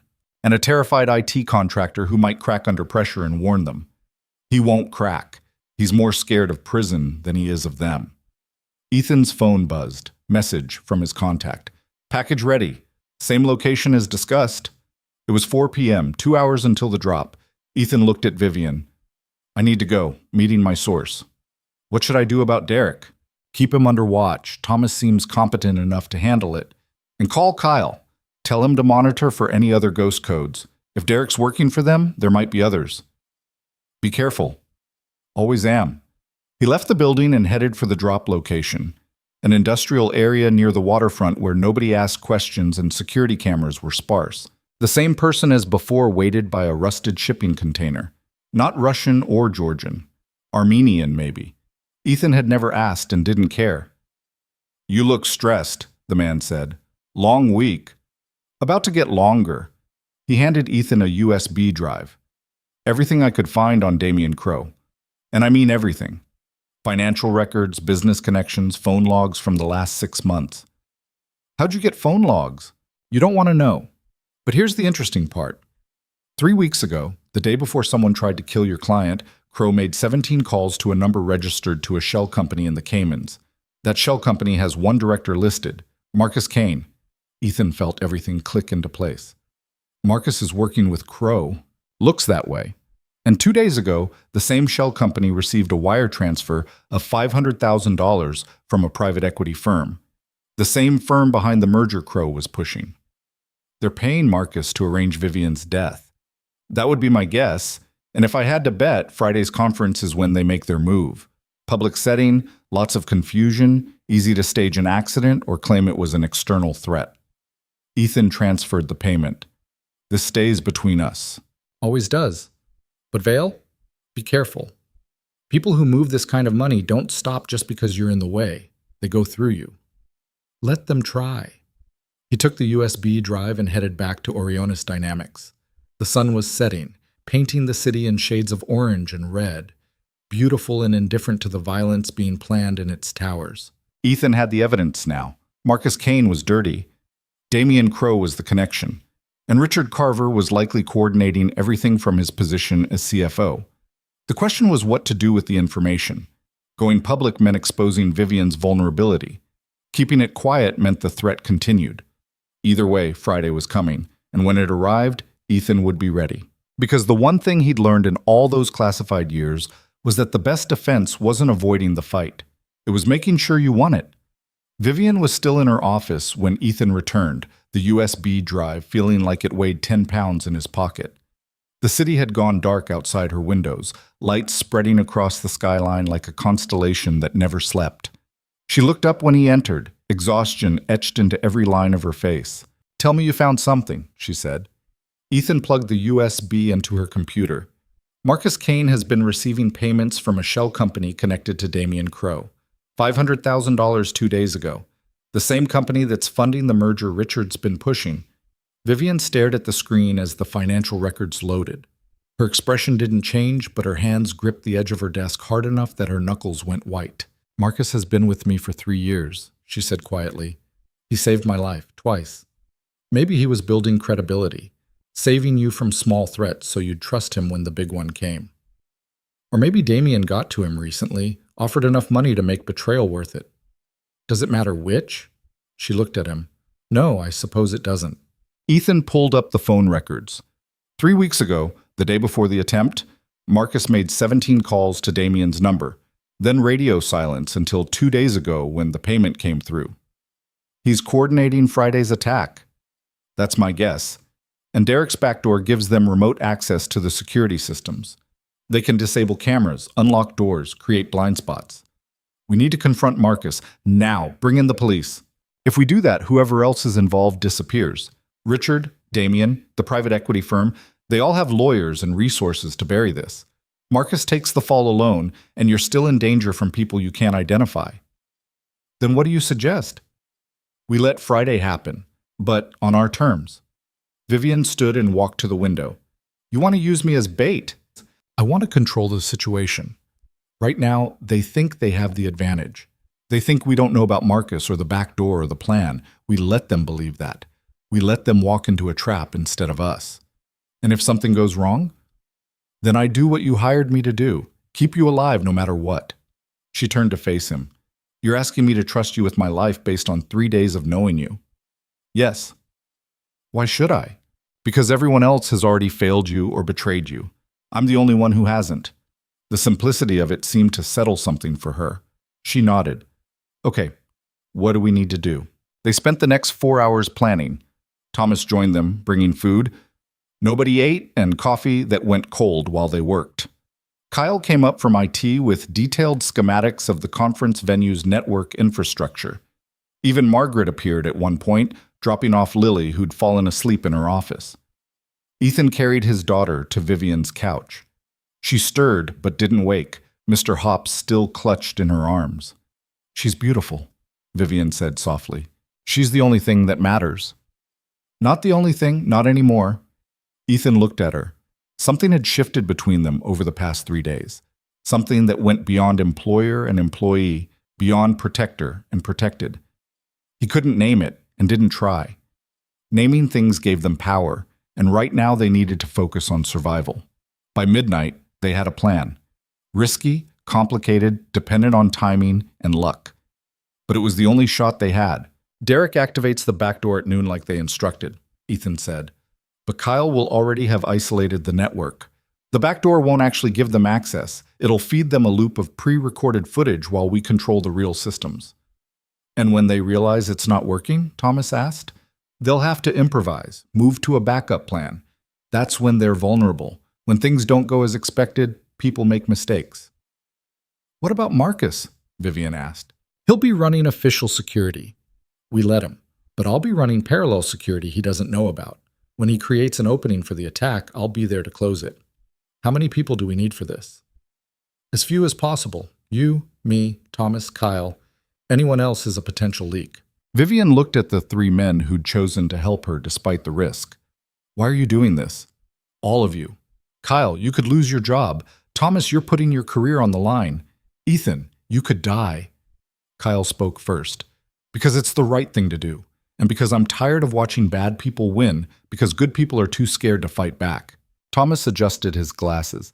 I've worked for you for 3 years. You're the best leader this company has ever had. I'm not letting them destroy you. Ethan didn't answer immediately. When he did, his voice was quiet. Because my daughter asked me if you were nice. And when I said I didn't know yet, she told me I should find out. She was right. Vivian's eyes glistened, but she didn't cry. Thank you. All of you. Thursday passed in a blur of preparation. Ethan spent the morning at the conference venue doing his own security assessment. The ballroom could hold 1,000 people. 500 were registered for tomorrow. Too many variables, too many angles of attack. He identified 3 primary vulnerabilities. The stage where Vivian would speak was exposed from multiple directions. The backstage area had minimal security and connected to service corridors that accessed the entire building. And the main entrance created a choke point where crowd chaos could provide cover for an attack. Marcus's security plan addressed the obvious threats: metal detectors, bag searches, background checks on attendees.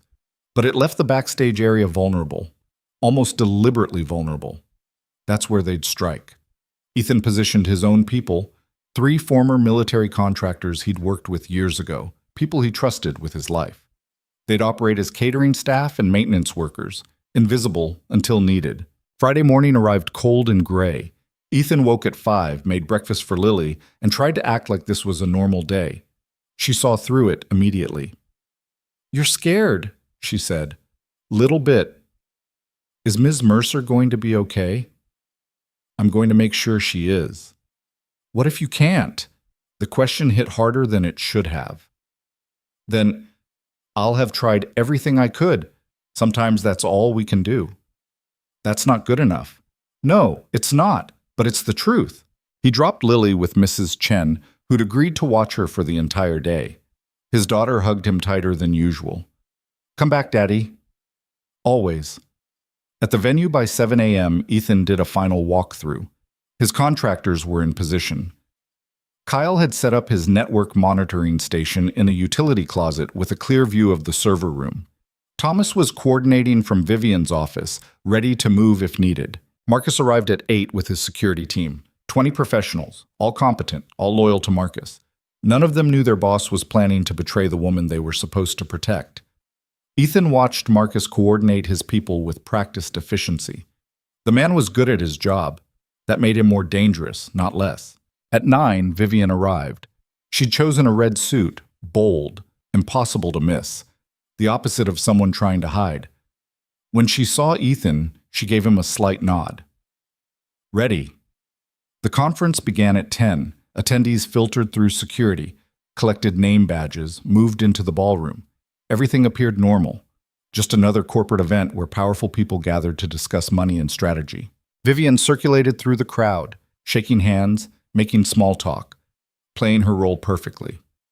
Richard Carver was there, watching her with calculating eyes. Damian Crowe stood near the bar, nursing a drink and checking his phone.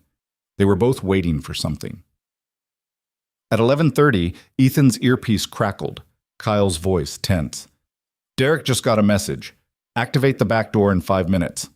Copy that. Standing by. Ethan moved toward the backstage area. 2 of Marcus's security team stood at the entrance. They recognized Ethan but didn't stop him. He wasn't officially part of security, but everyone knew he was connected to Vivian. Backstage was controlled chaos. Event staff rushing around, last-minute technical checks, speakers rehearsing their opening lines. Ethan positioned himself where he could see the main stage entrance and the service corridor that Marcus's plan had left vulnerable. Noon arrived. Derek activated the back door from his terminal across the city. Kyle's countermeasures kicked in, feeding the attackers false information while maintaining real control of the actual systems. Ethan's phone buzzed. Text from one of his contractors. Movement in service corridor. 3 men, armed, heading your direction. Here we go. Ethan moved into the shadows near the corridor entrance. The 3 men emerged exactly as predicted, dressed as catering staff but moving with military precision. They split up, 2 heading toward the stage, 1 moving to secure the backstage exit. Ethan took the one heading for the exit first. Quiet, efficient, a chokehold that put the man unconscious in under 10 seconds. He zip-tied the man's wrists and ankles, took his weapon, a suppressed pistol, and moved toward the other 2. On stage, Vivian was being introduced. Applause filled the ballroom. She walked out into the lights, 500 people watching her, and began her speech about the future of corporate security. The irony wasn't lost on Ethan. The 2 remaining attackers had positioned themselves in the wings, weapons ready. They were waiting for something. A signal, probably. Then Ethan saw Marcus, moving through the backstage area with purpose, heading for the lighting control board. He was going to cut the lights, create darkness and confusion. Ethan's earpiece crackled. Ethan, I've got 4 more men entering through the loading dock. This is bigger than we thought. 4 plus 3 made 7. Professional team, well coordinated. This wasn't a simple assassination. This was a military-style operation. Ethan made a decision. He activated his phone, called Thomas. Execute contingency, now. On stage, Vivian paused mid-sentence, touched her earpiece like she was receiving information. Then she looked directly at the camera, broadcasting the speech. Ladies and gentlemen, I apologize for the interruption, but I've just been informed of a situation that requires immediate attention. For your safety, I'm asking everyone to calmly exit the ballroom through the main entrance. Security will guide you. Confusion rippled through the crowd. Marcus's security team started moving people toward the exits, following protocol for emergency evacuations. But Marcus himself froze, realizing his plan was collapsing. The 2 attackers in the wings made their move. They stepped toward the stage, weapons rising. Ethan shot the first one in the shoulder, non-lethal but incapacitating. The second one spun toward him, returning fire. The shot went wide, hitting the wall behind Ethan's head. Ethan closed the distance, using the chaotic backstage environment for cover. He came in low, swept the attacker's legs, and disarmed him in the scramble. Another zip tie, another threat neutralized. But the 4 from the loading dock were converging. Ethan could hear them in the corridor, coordinating over radios. His contractors engaged them. The sound of suppressed gunfire echoed through the service areas, screams from catering staff who'd suddenly found themselves in a war zone. Marcus abandoned the lighting board and ran, not toward the fight but away from it, heading for the emergency exit. Ethan pursued. They crashed into the stairwell, Marcus taking the steps 3 at a time. Ethan followed, closing the distance. By the 3rd floor landing, he caught up. Marcus turned, swinging. The man was skilled, trained, desperate. They fought in the narrow stairwell, every technique Ethan had used to beat Marcus in the evaluation now being thrown back at him with the added edge of real violence. Marcus landed a solid hit to Ethan's ribs. Pain exploded through his side. Ethan absorbed it, countered with an elbow to Marcus's jaw that snapped his head back. They grappled, crashed against the railing. For a moment, Marcus teetered on the edge, looking down 3 floors to concrete below. "It's over," Ethan said. "You don't understand. They'll kill me if I talk." "They'll kill you if you don't. At least this way you have a chance." Marcus's resistance broke. He went limp, defeated. "I didn't want this. They said nobody would get hurt. Just scare her into resigning." "When did you realize that was a lie?" "When they sent a 7-man hit team." Ethan zip-tied Marcus and called Thomas. "Marcus is secure. What's the status?"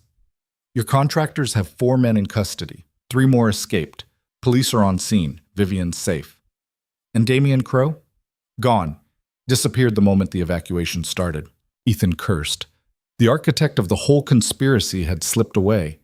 But then Kyle's voice came through the earpiece. "I've been tracking Crowe's phone. He's heading for a private airfield outside the city.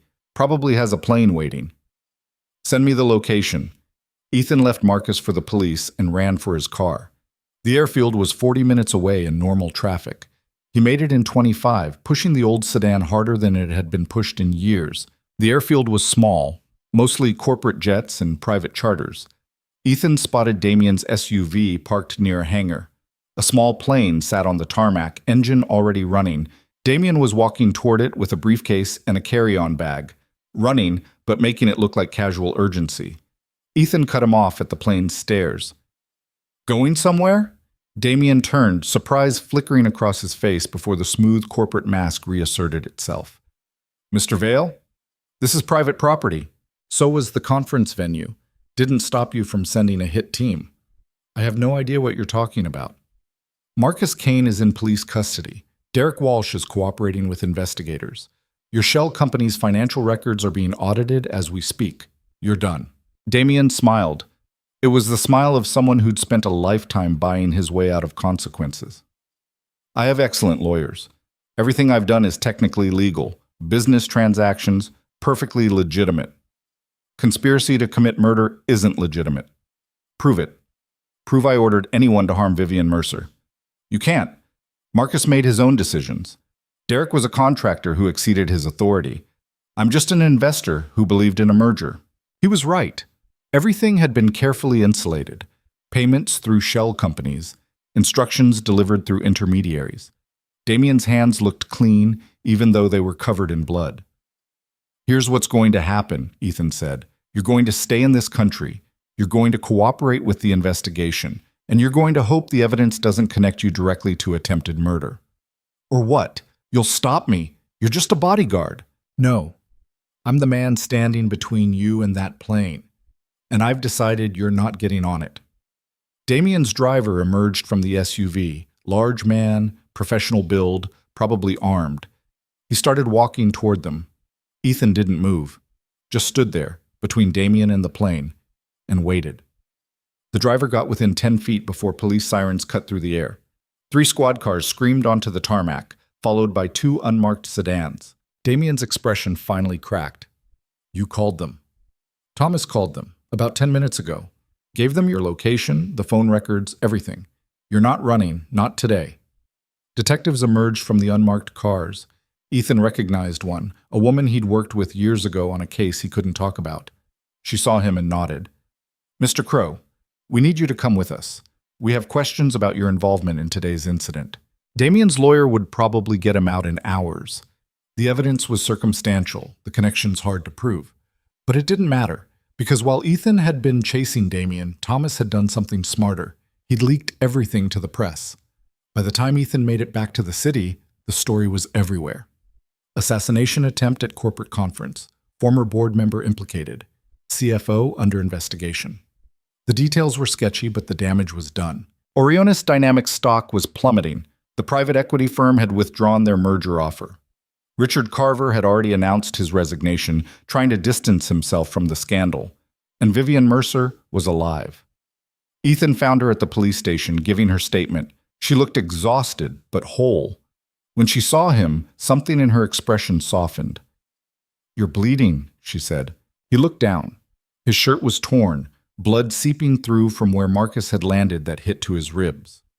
He'd been so focused on chasing Damien that he hadn't noticed. "It's not bad. Let me see." "Vivian, let me see." He lifted his shirt. The bruise was already forming, dark and ugly, probably a cracked rib. Vivian's fingers were gentle as she examined it, her touch clinical but concerned. "You need a hospital. I need to make sure you're safe first." "I'm safe." "You made sure of that." They stood in the hallway of the police station, surrounded by chaos, detectives rushing past, phones ringing, the machinery of justice grinding into motion. And in the middle of it, Ethan and Vivian looked at each other and recognized what had happened over the past 4 days. They'd saved each other, not just from physical threats, but from the isolation that had been slowly destroying them both. Vivian had been surrounded by people, but trusted no one. Ethan had been focused on survival, on providing for Lily, on existing rather than living. Now they both had something different, something that didn't have a name yet, but felt like possibility. "I need to pick up Lily," Ethan said. "I'll come with you." "You don't have to." "I want to." Mrs. Chen opened her door looking relieved. "You're alive. That's good. Your daughter has been worried." Lily ran to Ethan and hugged him hard enough to make his ribs scream. He didn't let it show. "I told you to come back," she said. "I always keep my promises." She looked at Vivian. "Did Daddy keep you safe?" "He did." "Good. Because you're nice. I didn't want the bad people to hurt you." Vivian knelt down, eye level with Lily. "Thank you for sharing your father with me. I know it was scary when he was gone." "It's okay. He's good at keeping people safe. That's his job." "Actually," Vivian said, "I was hoping to talk to him about that, about making it official." She looked at Ethan. "The board is going to need to appoint a new CFO. That position oversees significant budgets, including security. I want to restructure the entire department, create a new position for executive protection that reports directly to the CEO. Salary of $250,000, full benefits, and yes, before you ask, private school tuition for Lily." "You're offering me the job again." "I'm offering you this job properly this time. No board interference, no Richard Carver trying to undermine it. Just you, protecting me, the way you've been doing for the past 4 days." Ethan looked at his daughter. She was watching him with those too perceptive eyes. "What do you think, kiddo? Should Daddy take the job? Will you be happy?" The question surprised him. Not will we have money or will we be safe? Will you be happy? He realized he didn't know the answer. He'd spent so long focused on survival that he'd forgotten what happiness looked like. But standing there, with Lily holding his hand and Vivian looking at him with hope and trust, he thought maybe he could learn. "Yeah," he said. "I think I might be." "Then you should do it." 6 months later, Ethan stood in his new apartment. Actually new, not just new to him. 3 bedrooms, modern kitchen, a building with heat that worked, and an elevator that didn't break down twice a month. Lily had her own room, decorated the way she wanted, with a shelf for Mr. Hops and all his rabbit friends she'd accumulated. The legal proceedings had taken months. Marcus Kane pleaded guilty to conspiracy and was serving 15 years. Derek Walsh got immunity for his testimony. Damien Crowe was still fighting the charges, but his reputation was destroyed and most of his business partners had abandoned him. Richard Carver had resigned and disappeared into whatever holes disgraced executives disappeared into. The merger was dead. Orionis Dynamics had survived, battered but intact. And Vivian Mercer was still CEO, stronger now than before. The attempt on her life had galvanized the board, eliminated the internal opposition, and proved she could handle a crisis. She'd also hired a completely new security team, restructured the department, and installed protocols that made the previous system look like a joke. Ethan ran all of it. His official title was Chief of Personal Protection, but really he was the person who made sure Vivian Mercer stayed alive long enough to run the company her father had built. He was good at it, better than good. Because he'd learned something important during those 4 days when everything fell apart. The best protection wasn't about preventing every threat. It was about building something worth protecting in the first place. And Vivian had built something real. Not just a company, but a purpose. A mission. a reason to keep fighting when it would be easier to give up. Ethan understood that now. He'd spent years surviving, but survival wasn't enough. You had to find something worth surviving for. The doorbell rang. Vivian stood there holding a bottle of wine and looking uncertain in a way that reminded Ethan she was just a person, not the billionaire CEO everyone saw. "Is this weird?" she asked. "Coming to your place for dinner?" "Probably. But weird seems to be working for us." She came inside. Lily ran to greet her, already chattering about the science project she was working on for her new school, the private academy that Ethan couldn't have afforded in a lifetime of saving, but which was now covered by his benefits package. They ate dinner together at Ethan's small table. Nothing fancy. Pasta and salad and bread that was slightly burned because Ethan still wasn't great at cooking. But it tasted better than any expensive meal because it was theirs, earned through surviving something that should have destroyed them both. After dinner, after Lily was in bed, Ethan and Vivian sat on the couch and talked. About work, about the upcoming board meeting, about whether the new security protocols were too restrictive or not restrictive enough. "Do you ever regret it?" Vivian asked, "taking this job, everything that came with it?" "Sometimes. When I'm checking shadows and running scenarios and remembering what it feels like to not be constantly alert. But then I remember what it felt like before. Going through the motions. Existing instead of living. Protecting Lily, but not showing her what's worth fighting for." "And this is worth fighting for?" He looked at her. "Yeah, I think it is." She leaned against him, her head on his shoulder. Not romantic exactly, not yet. Just two people who'd been through hell together and come out the other side changed. "Thank you," she said quietly. "For what?" "For not walking away. When the board suspended your employment, when Marcus threatened you, when it would have been easier to just leave, you stayed. You paid me to stay. I paid you to protect me. You chose to care." The distinction mattered. Ethan had learned that over the past 6 months. You could protect someone's body without protecting their humanity. You could keep them alive without helping them live. But somehow in the chaos of corporate conspiracies and assassination attempts, Ethan and Vivian had found something more. They'd found partnership, trust, the beginning of something that might become love if they gave it time and space to grow. Lily wandered out of her room, Mr. Hops under her arm, and climbed onto the couch between them. "Can't sleep?" Ethan asked. "Wanted to make sure you were both still here." "We're here, kiddo." "Good, because I drew something new today." She showed them a picture. 3 people standing in front of a building, not a tower this time. A house. Smaller, warmer, with a tree in the yard and flowers by the door. "That's us," Lily explained. "In the future, when we're all together." Vivian looked at the drawing, then at Ethan, then at Lily. "Is that what you want? For us all to be together?" "Yeah, because Daddy's happier now. And you smile more than you used to, and I like it when people are happy.